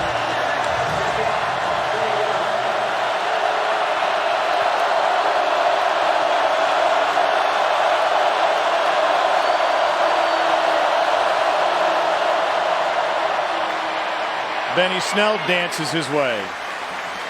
Gain of 7. This is the first SEC start for junior college transfer Terry Wilson. How do you think he's handled this environment tonight? Exceptionally well. We saw the turnovers early, the fumble, the interception. Those things are going to happen. Physical mistakes are going to happen. But mentally, he's made the right reads. He's used his legs. Done some special things tonight. We're going to need a little bit more of that magic here on 3rd and 13. There will not be much communicating at the line of scrimmage here, fellas.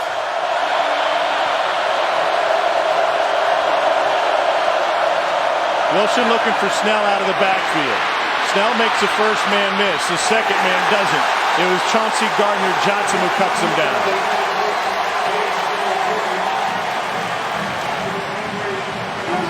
It'll bring up 4th down for Kentucky, leading by 11.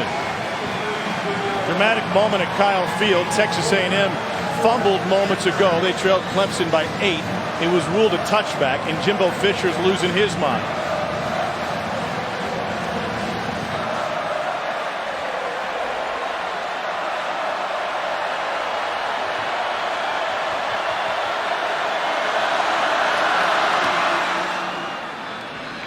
Swain asks for a fair catch, takes it at the 27-yard line. 41-yard punt from Max Duffy, the sophomore from Australia. If Florida's going to do it, they're going to have to do it in come from behind fashion.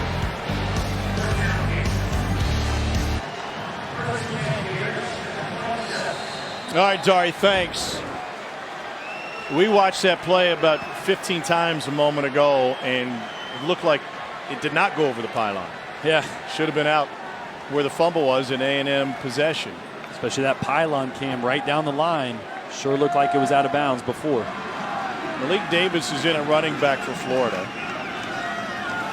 He'll get the carry on 1st down. And Davis is able to power his way for a gain of 10.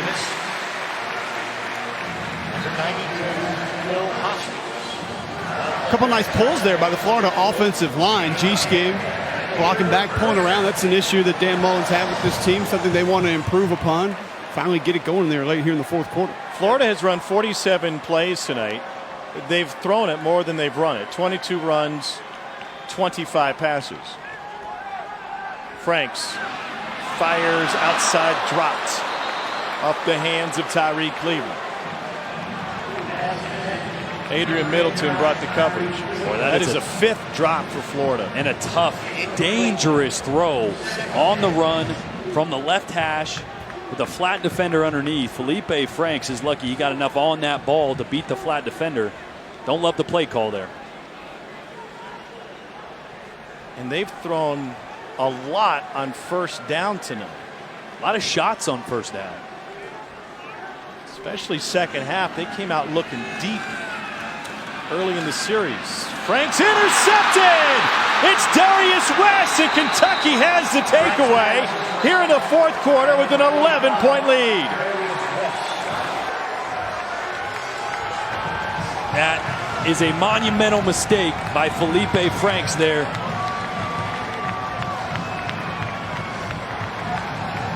This is a nice, easy concept on the left side here. It's going to be smashed. You're going to have a corner route and a hitch on the outside.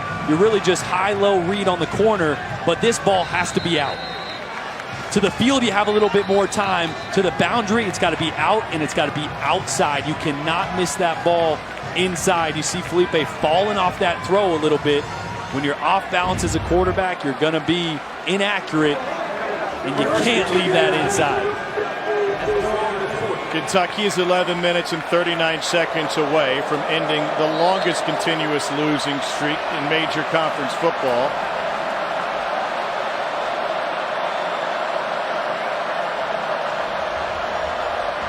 They've lost 31 in a row to Florida. Wilson swings it to the outside, Lynn Bowden. And Bowden gets gang tackled for no gain. Lynn Bowden.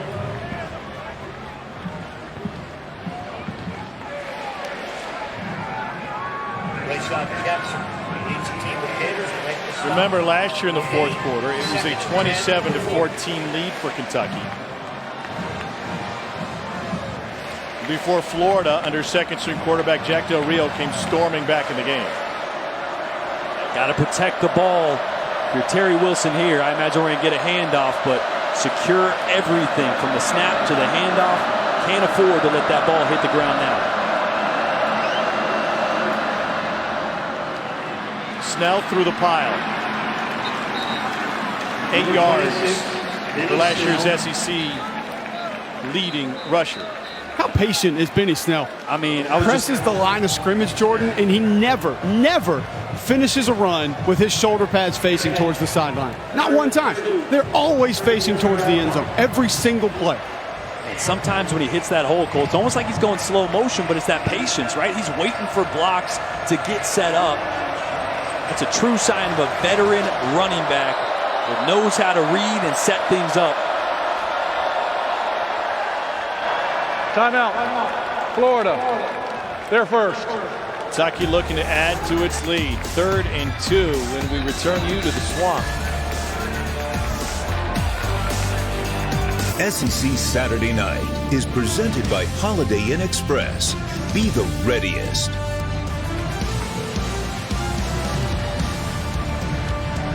Gators fans trying to channel Tom Petty. They don't want to back down. They haven't backed down against Kentucky. Here's a look at the most consecutive wins over a major opponent. Notre Dame Navy until 2006 had won 43 straight. Nebraska steamrolled Kansas for 36 consecutive years. That covered a couple different conferences. Oklahoma did the same to K-State from the Big 7 to the Big 8 days, ending in 68. And Florida has beat Kentucky 31 consecutive. That is the longest active streak. Benny Snell Jr. is in at Wildcat. And Snell bottled up behind the line. Ja'Kai Polite, the first man there. It's a loss of 2. And that is a heck of a play there by Ja'Kai Polite, coming off the complete end to get all the way down to the opposite A-gap and make that play. The 6'5", 260-pound defensive end is a freak. They're going to go for it. 4th and 3. They've got a good kicker, but they lost their all-time leading scorer at that position.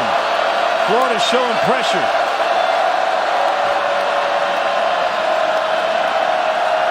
Trying to get him to jump, I suppose. The be a 52-yard field goal from here if they wanted to try it. Play clock will run out. Delay of game on the offense, number 3. 5-yard penalty, 4th down. Kentucky would punt it away. A&M made a go of it. They just scored a touchdown to pull within 2 of Clemson, but with 46 seconds left, they could not convert the 2-point conversion. It's 28-26 with under a minute to go at Kyle Field. Clemson in front. What an effort by that Texas A&M team and a young Kellen Mond.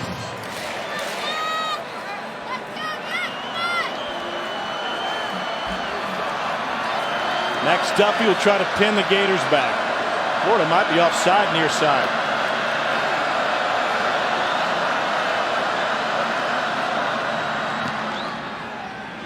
Duffy hangs it up.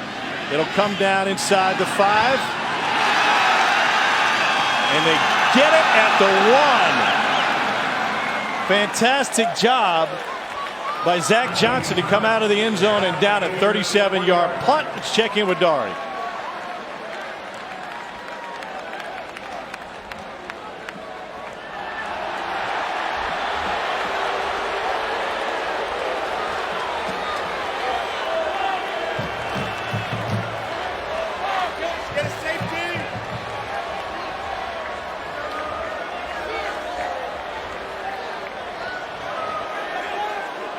All right, Dari, thank you. Clock running there, and A&M out of timeouts. What an effort by Jimbo Fisher's team.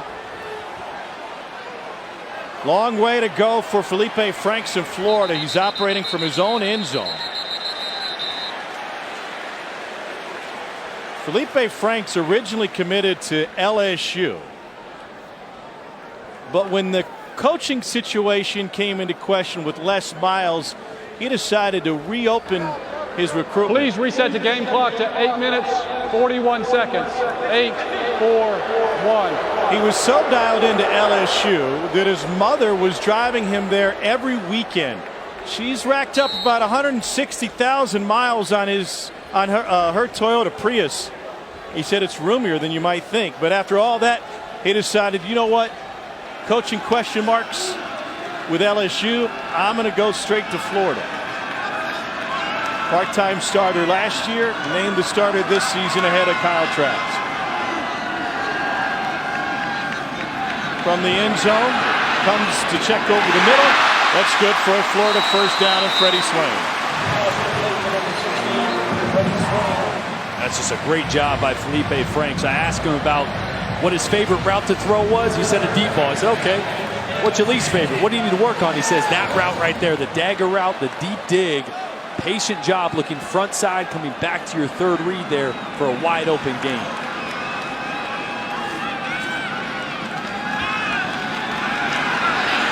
Steps up, fires again, and this one incomplete. It was wide of LaMichael Piron.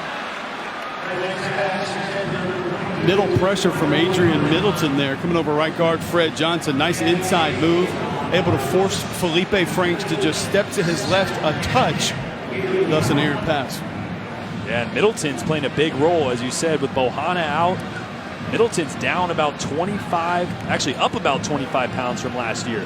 He was heavy, then last year slimmed some weight. Now he's got good weight on, and he's using it well in the middle of that offensive line. Third year as a starter. Here's Piron. He's got room. 13-yard run around the edge for LaMichael Piron. See Florida starting to push with a little sense of urgency. You don't need to panic. You don't need to go full speed right now. Just under 8 minutes. You have both your timeouts. You're down 2 scores. You need to push some urgency, but don't panic. You can still run, still take what the defense gives you. Franks fires a bullet, nearly picked up and through the hands of Mike Edwards. Missed opportunity for Kentucky.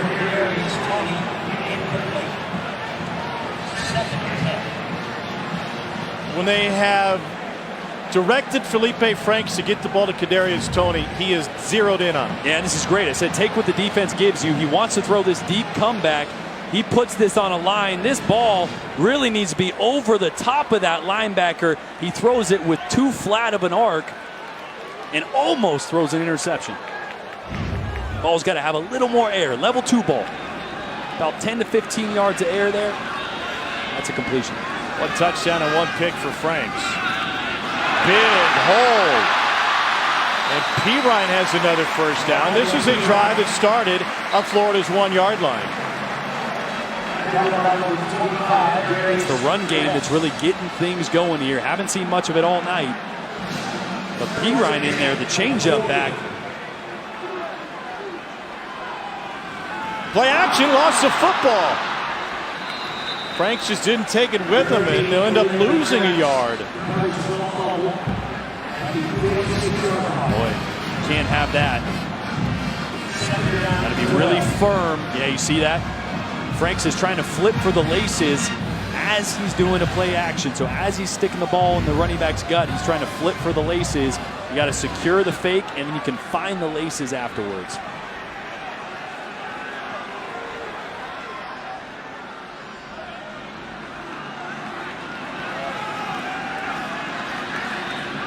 Complete, Van Jefferson. And he bends it over the middle for a first down. 18-yard catch and run. Kentucky's cramping up again, and Feleipe Franks just laughing. He must think that Kentucky's doing that to try to mess with their tempo. It's Phil Hoskins. They will tend to Hoskins. Florida trying to mount a comeback. 6.5 minutes to go. The College Football Playoff lives on ESPN. Let's take a look at Florida's road game schedule this season, brought to you by Pilot Flying J. Not just big games, Cole, but big emotional games, including that trip to Mississippi State for Dan Mullen. I think that's the most mentally and emotionally challenging road game of the season. They're at Tennessee the week before. Jordan Rodgers will tell you don't just roll into Nashville on the 13th of October and win that football game. Obviously, Georgia game's not at home. At Florida State as well. Road schedule brutal for these Florida Gators this year, Tom. Big time hit by Adrian Middleton. It's a loss of 2. Yeah, what a play there. You've said Middleton's name a couple times tonight. He's going to go catch a breather. But he's been disruptive over those guards and centers all night.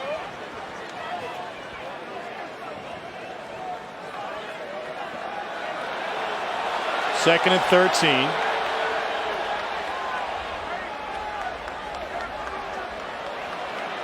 Crowd anxious watching that clock tick away. Incomplete.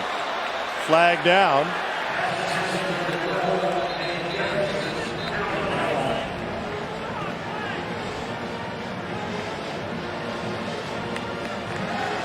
Jefferson and Malik Davis almost ran into each other there. I don't think Jefferson even saw the ball coming. A crossing route from the opposite side. Pass interference on the offense, number 16. Penalty is 15 yards from the previous spot. Replay, second down. Okay. So Freddie Swain with a costly flag for Florida. Second down, halfway to Hazard for the Gators. Second down. Kentucky's playing way off. I try to get an easy completion here, get some yards after catch.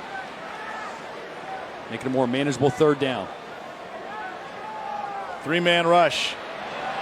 Franks over the middle. Incomplete, too high for Freddie Swain. See, an incompletion there really hurts you. I mean, it's 4-down territory, so you're thinking you still have 2 downs, but they got almost 30 yards here.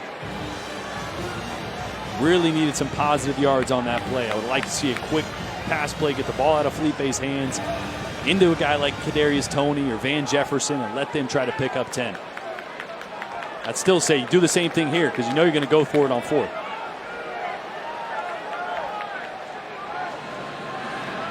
And/or get yourself in a manageable field goal range. You need about 15 yards here. They're going to run it on the quarterback draw. Franks gets a couple of big blocks, stays on his feet inside the 40.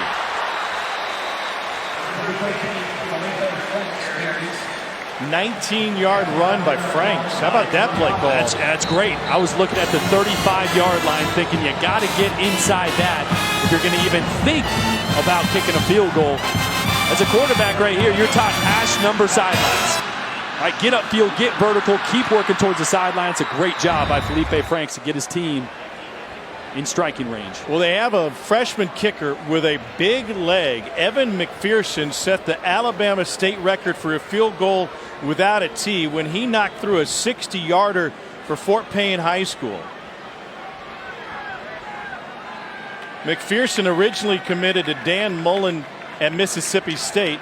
Changed that when Mullen came here. Next Saturday, 10 a.m. Eastern, 9 Central, the SEC Nation traveling pregame show with Laura, Marcus, Paul, Tim, and Lauren will be in Oxford. Number 1 Alabama and Ole Miss. They'll break down everything from the gridiron to the grill for week 3 of the season. SEC Nation presented by Johnsonville, right here on the SEC Network. Also streaming live on the ESPN app. Tim Tebow was at practice on Thursday. He was here to spend some time in the quarterback room with Feleipe Franks and talk to him about blocking out all the outside noise. If Florida does not come back and win this game, there's going to be even more noise for Feleipe Franks in this program. Yeah, turn those notifications off on Twitter. You got to put blinders on as a quarterback in the SEC. You can't let that stuff get to you. It's not easy, but you got to be confident enough in yourself. And Dan Mullen here, confident in his quarterback on 4th down and 8. Passing on a field goal and going for it. Would have been about a 50-yard attempt. And Mullen told us last week that McPherson has a good enough leg for 52 or 55. They'll need 2 scores anyway.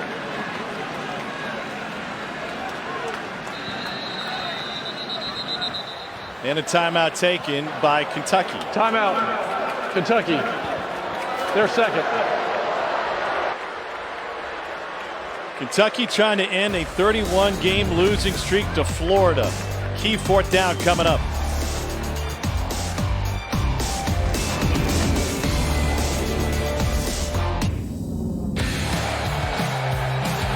Incredible crowd, and it didn't bother Florida. It bothered Kentucky. Twice they left a wide receiver wide open. That was Tyree Cleveland on a 4th down. And then this one, the game winner. With 46 seconds left, Luke Del Rio found Freddie Swain. A key holding penalty back Kentucky up. And Austin McGinnis, their all-time leading scorer, came up short on a 56-yarder. They have lost in this series in every way imaginable. And now they're facing Florida in a 4th and 7. Josh Allen on Martez Ivy here. Keep an eye on that. They're going to throw it. They might not have a lot of time. They dump it underneath. It's good for a 1st down. And LaMichael Pirine. And Pirine's got it inside the 15. Florida able to convert the 4th down. It's a pushing and shoving afterwards. A great job. Josh Allen does bring a little pressure here. And instead of chipping on him, as you think that Pirine would be there for that reason, he slips out. Linebackers don't get there in time. It's a great design. Because if you're Kentucky, you're thinking that back's there to help on Josh Allen, and he just slips free. Kentucky runs a man off late. Under 5 minutes to go. Franks wants to throw. End zone shot. Incomplete. Almost intercepted. Once again, he found the wrong jersey. Yeah, they love this one-on-one matchup in the red zone with Van Jefferson. But Feleipe's just been off. That's not a good ball. Your only shot here is back shoulder. You want it up on the ear hole towards the sideline. He's been a little off on every throw these past few drives. 13th play of the drive that started all the way back at the 1-yard line. Tell you what, QB draw here. Just 4 guys in the box for Kentucky right now and 5 offensive linemen. They're going to look to the sideline, and Dan Mullen's going to give them a play. They did it on a key 3rd down earlier. Play clock is at 1. Franks on the draw through traffic, gets cut down and is able to find 3, but that's it. TJ Carter there for the stop for Kentucky. And still, if you're Feleipe Franks, it's 3rd and 7, but don't think 7. Think 4 or 5 at worst, right? You know you're going in 2-down range here, Unless you're going to do a chip shot here, but Dan Mullen looks like he's pushing his chips onto the table, and he wants 7 here.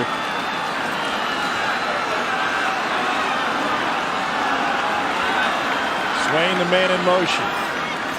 They load up the right side. Franks looking that way, steps up and fires. It is caught, and that is right at the marker. It's Swain, and we'll see if they give him the spot. They do. First and goal, Florida. 3:58 and counting. Florida's going quick now. Kentucky's subbing. This is what got him in trouble last year at Commonwealth. To the end zone. Touchdown, Freddie Swain. Florida marches 99 yards on 15 plays in a 4-yard scoring strike from Franks. It is a 1-score game. And I absolutely love the play call from Dan Mullen. You get a first down, you hurry up to the line of scrimmage. Kentucky's subbing guys. They're disheveled on the defensive side, and you slip Freddie Swain into the flats for a nice easy throw for Feleipe Franks, which he almost missed. But now you got to get the 2-point conversion. They'll put the ball on the left hash. Florida 0 for 1 on 2-point plays. Franks looks back over the middle, lobs it end zone, tipped, caught out of the back of the end zone. Malik Davis was the one who had it. He was wide open. And Tom, what'd you say earlier? You can't go broke taking a profit. Nearly an identical play. It's the same concept. Going to take a look at this catch or no catch first. Clearly out of the back of the end zone there. But Tom, you sprint right. Your first option as a quarterback on this play is throwing to Malik Davis in the flat. Right there. Give it to him. Give it to him. Wide open. That should be your throw. The outlet is the cornerback side if everything goes wrong. But that is 2 points there, as easy as it comes. Fellas, how good has Josh Allen been in pass coverage tonight? We don't talk about him doing that very much. We've seen him drop back multiple times. He's been body on body with tight ends and receivers. Nice recovery to get back to the corner of the end zone there and deflect that pass. And Cole, he's 6'5", 260. He's a tight end. He's a tight end. He came and sit down in my radio show at SEC Media Days, and I'm thinking it's like, he looked like Gronk sitting down in my table. I'm like, there's no way this dude's a linebacker runs the way that he does.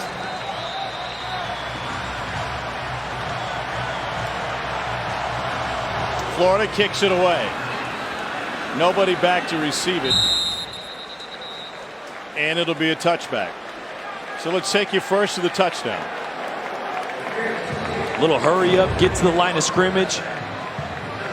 Play action front side there, and you leak Freddie Swain. He made a great catch on the first down on a throw behind him. And another throw at his heels for the touchdown. And this is... you just don't have a chance here. That's your outlet if everything goes wrong. Great coverage, as we mentioned, by Josh Allen. A defensive end out there on a receiver or on a tight end. But you had the flat route for a 2-point conversion, as easy as it comes. Kentucky wants to run the clock. They'll do it with Benny Snell. And Snell gets taken down by Rashad Jackson after a gain of 2. Love the formation. 2 tight ends with an H-back. Oh, big bodies. Some bonus bigs in the lineup for the Wildcats.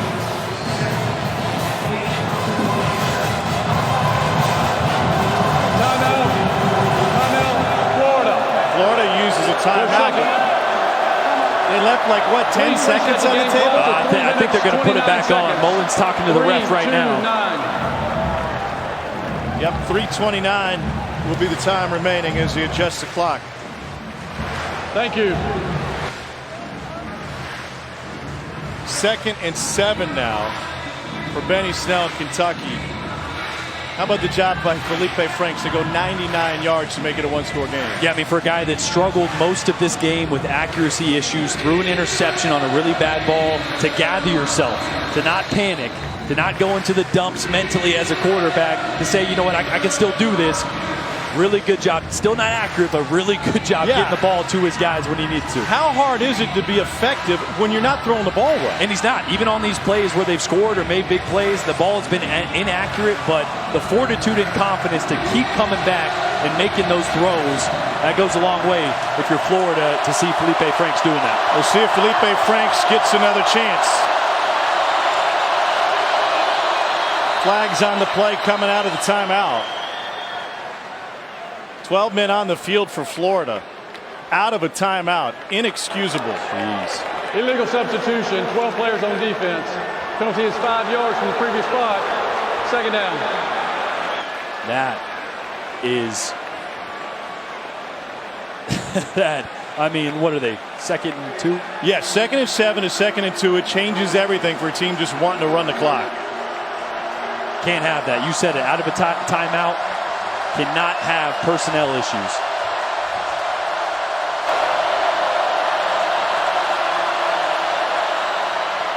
Here's Snell. He fights for one. Rashad Jackson playing for the injured David Reese is in on another stop for Florida. And a great tackle. And that's one thing. When you're a backup playing behind David Reese, you don't get a ton of time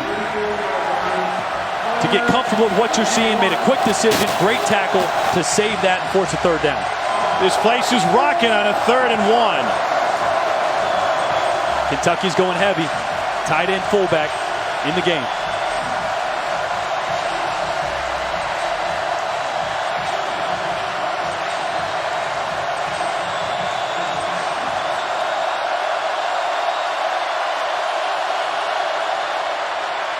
Benny Snell to the outside. Big block on the edge. And Snell takes it for a Kentucky first down. Bunchy Stallings was a road grader, Cole Kublik. Wonderful block, wonderful hook, pulling around. But Tom, I tell you this, as an offensive lineman, you have to love a running back who presses the line of scrimmage. Benny Snell presses the line of scrimmage on every play, makes such a late cut and a beautiful cut, and then gets north and south near the sideline. Excellent job by the Kentucky O-line and obviously Benny Snell. And a full slab from Bunchy Stallings with a flat back to lead the way for Benny Snell. Give me that slab, Jordan Rogers.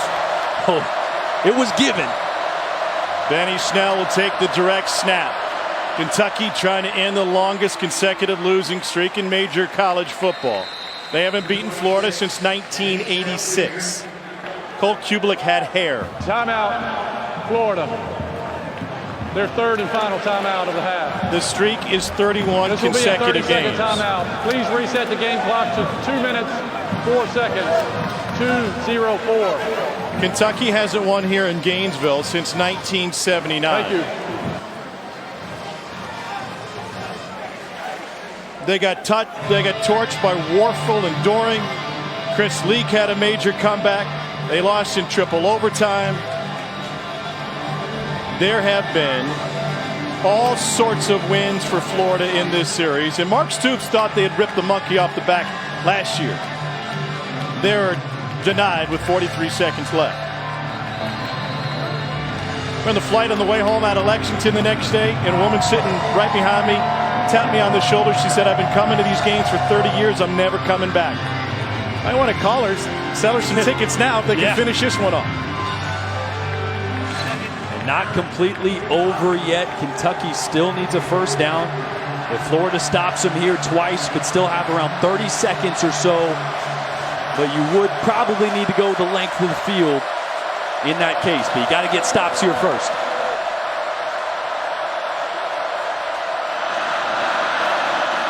Snell brought down by Jackson again. He picks up one. Florida's out of timeouts. The clock will tick down.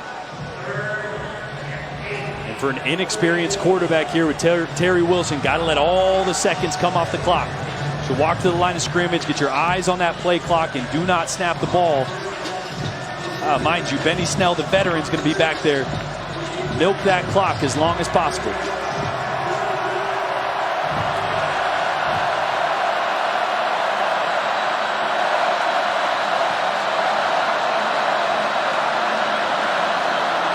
On 3rd and 7. maybe a yard that time.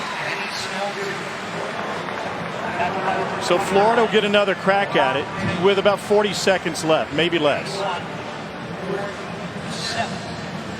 And I bet Kentucky takes a delay of game here. Back yourself up 5 yards.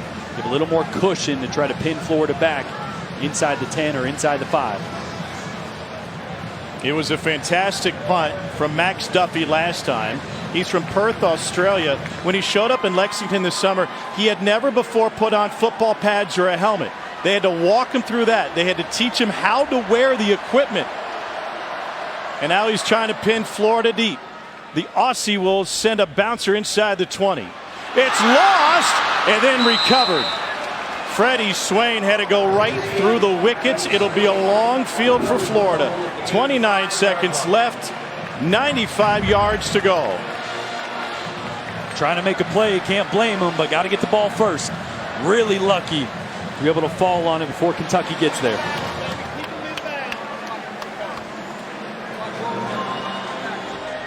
All right, if you're Florida and Feleipe Franks now, you got to use the sidelines. Only 29 seconds left, 0 timeouts. The clock will pause on a first down, so you can use the middle of the field, but you better make sure everybody is rushing to the ball. You need chunk plays, and a few of them really quick. Jefferson to the left side. He's been Frank's favorite tonight. They'll dump it off. First down for Davis. Taken down at the 25. It's a great first play. Got to get positive yards, get things going in the right direction. And you better hurry to get this snap off. Clock is running. It's at 16. Kadarius Toney outside on the right for Franks. Pressure. Flicks it. It'll go incomplete with 9 seconds left. You have time for 2 or just 1? Boy, I mean, you only got time for 2 if it's about 15 yards, 20 yards maybe on the sideline. And then hopefully get yourself in a situation where Feleipe can reach the end zone with about a 65, 70-yard throw. Kentucky fans have chewed their nails to the quick. They've suffered heartbreak time and again in this series. They're 9 seconds away from flushing all those bad thoughts.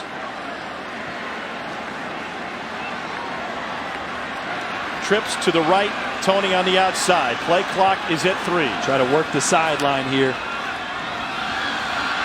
Frank steps up. Hit as he throws. It falls incomplete, and they catch a break. 4 seconds left. Mark Stoops is saying it was a fumble. They have not whistled it dead, and they will get it down to the goal line. And now the line judge says touchdown, Kentucky. Unbelievable. Mark Stoops was yelling, go, go, go. And they're going to take a long look at this one. At one of those plays, the refs are going to let that play out. Call it a fumble. It's a safe thing to do, and review it to see if it was a forward pass or not, but you got to play to the whistle. The previous play is under further review. The ruling on the field was a fumble recovered by Kentucky. Josh Allen hit him. Very rarely do you see a ball come out of a quarterback's hands forward ruled a fumble. Yeah, and they'll have a good view on this to see if that ball was moving at all. What you're looking for is to see if the ball was moving before the arm starts to come forward. You can see Feleipe stepping up in the pockets here. It was Josh Allen that hit it. We need a closer look than that. Devontae Robinson ended up with it. He almost gave up on the play, but almost tossed it to the ref. And he had a chance to be taken down by Tyler Jordan or have the ball stolen, and then his extra effort got him over the plane. I think that's a fumble, fellas. Here's a better look. Yes, the ball was out. And what a way for Kentucky if the call stands to end this streak with perhaps the most unbelievable play in this series. And look who it was.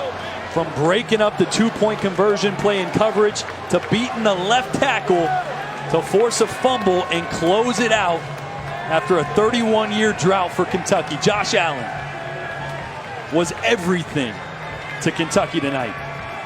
Got his hat on the football. Excellent job, dip and rip right around the edge. Josh Allen, you mentioned it, Jordan's been all over the place. Pass coverage, pass rush, run stop. He's been a maniac tonight. Mark Stoops recognized it early. It hadn't been whistled dead, and he was trying to encourage Devontae Robinson to go, go, go.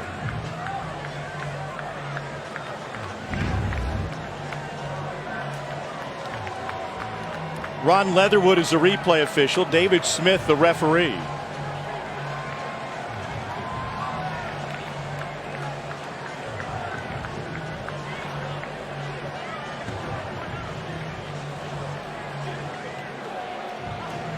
What a game for Allen.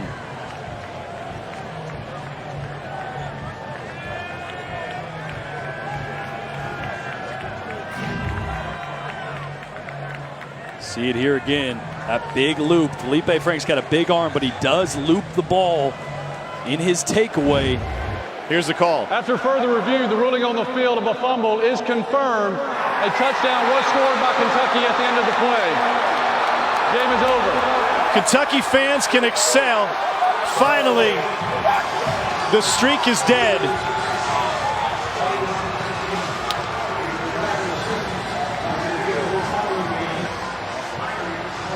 (27-16) is the final. 5 tackles tonight for Josh Allen, including a sack. What a finish. Cole Kublik standing by with Mark Stoops. Coach Stoops, 31 years.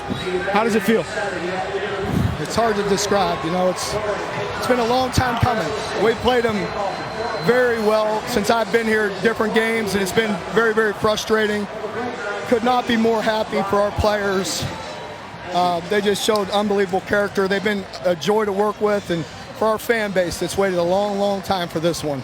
And, you know, sometimes it's a little undue to our players inheriting the 31 games. It puts a little bit extra stress on you, but they handled it super well. You told me at halftime you were the more physical football team. What did this team prove to you tonight? Well, we went out in the second half, and I think we ran it every snap and went down and scored, and that showed the character and the toughness of this team. What does this win mean for your program? It's another step. It's a long season, and we got to keep everything in perspective. You can't ever get too high or too low. It's a big win. I'm very, very proud of them, and it's another step. Thank you, Coach. Thank you. That is a very humble answer, because this is a monster win for this Kentucky program, which under Mark Stoops has gotten better each and every year from a win total perspective, and now an opportunity to snap what was the longest active losing streak against an opponent in major conference football. What a job by this entire Kentucky program, and the winners are joined by Cole, Terry Wilson, and Benny Snell. We're going to do them both, because I don't think it would be fair to take just Benny Snell or Terry Wilson. Benny, I'm going to start with you because you've been in this program a little bit longer. Just describe to me what you're feeling right now. Oh, my adrenaline's up. The best feeling in the world. All my brothers fought. Terry fought. The linemen fought. We did a great job, man. Yeah, I'm blessed, man. I'm happy, bro. I'm proud of you too, baby. You know what I'm saying? We did this from the ground. All the odds was against us. Tebow, I don't even want to get into that, but we got a lot of odds against us, and we shot the world, man. I'm happy. Benny, I know it's a team effort, but I saw you coming off the field a few times in the second half. How much of that load did you want on your shoulders in the second half of this game? You know what? Going into every game, you can put the pressure on me. Whether I need to get 2 yards, it's 10 yards, I need to get a first down, whatever. My team relies on me, and I give them my all every play.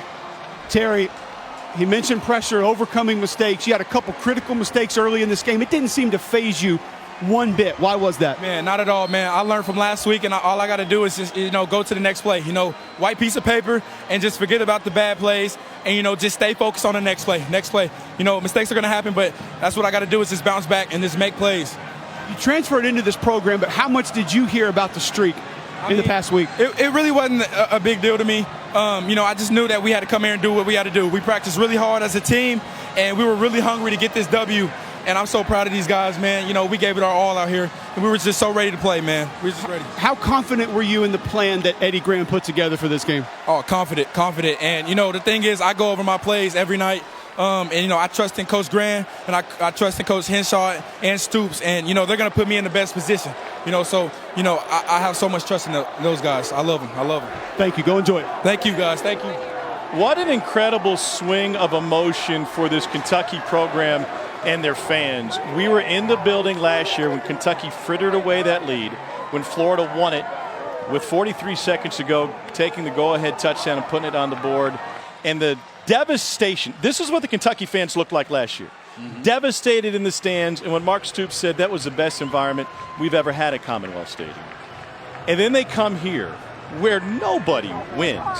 And they're able to pull this off, and the pure joy from Benny Snell is a 180 from where they were last year. Yeah, and completely different. You look at last year as a whole, they didn't know how to win games. They couldn't win the close games, lost 3 games by a combined 5 points. They were 3 wins away from having 10, and really 3 wins that they could have had. This team just learned how to win.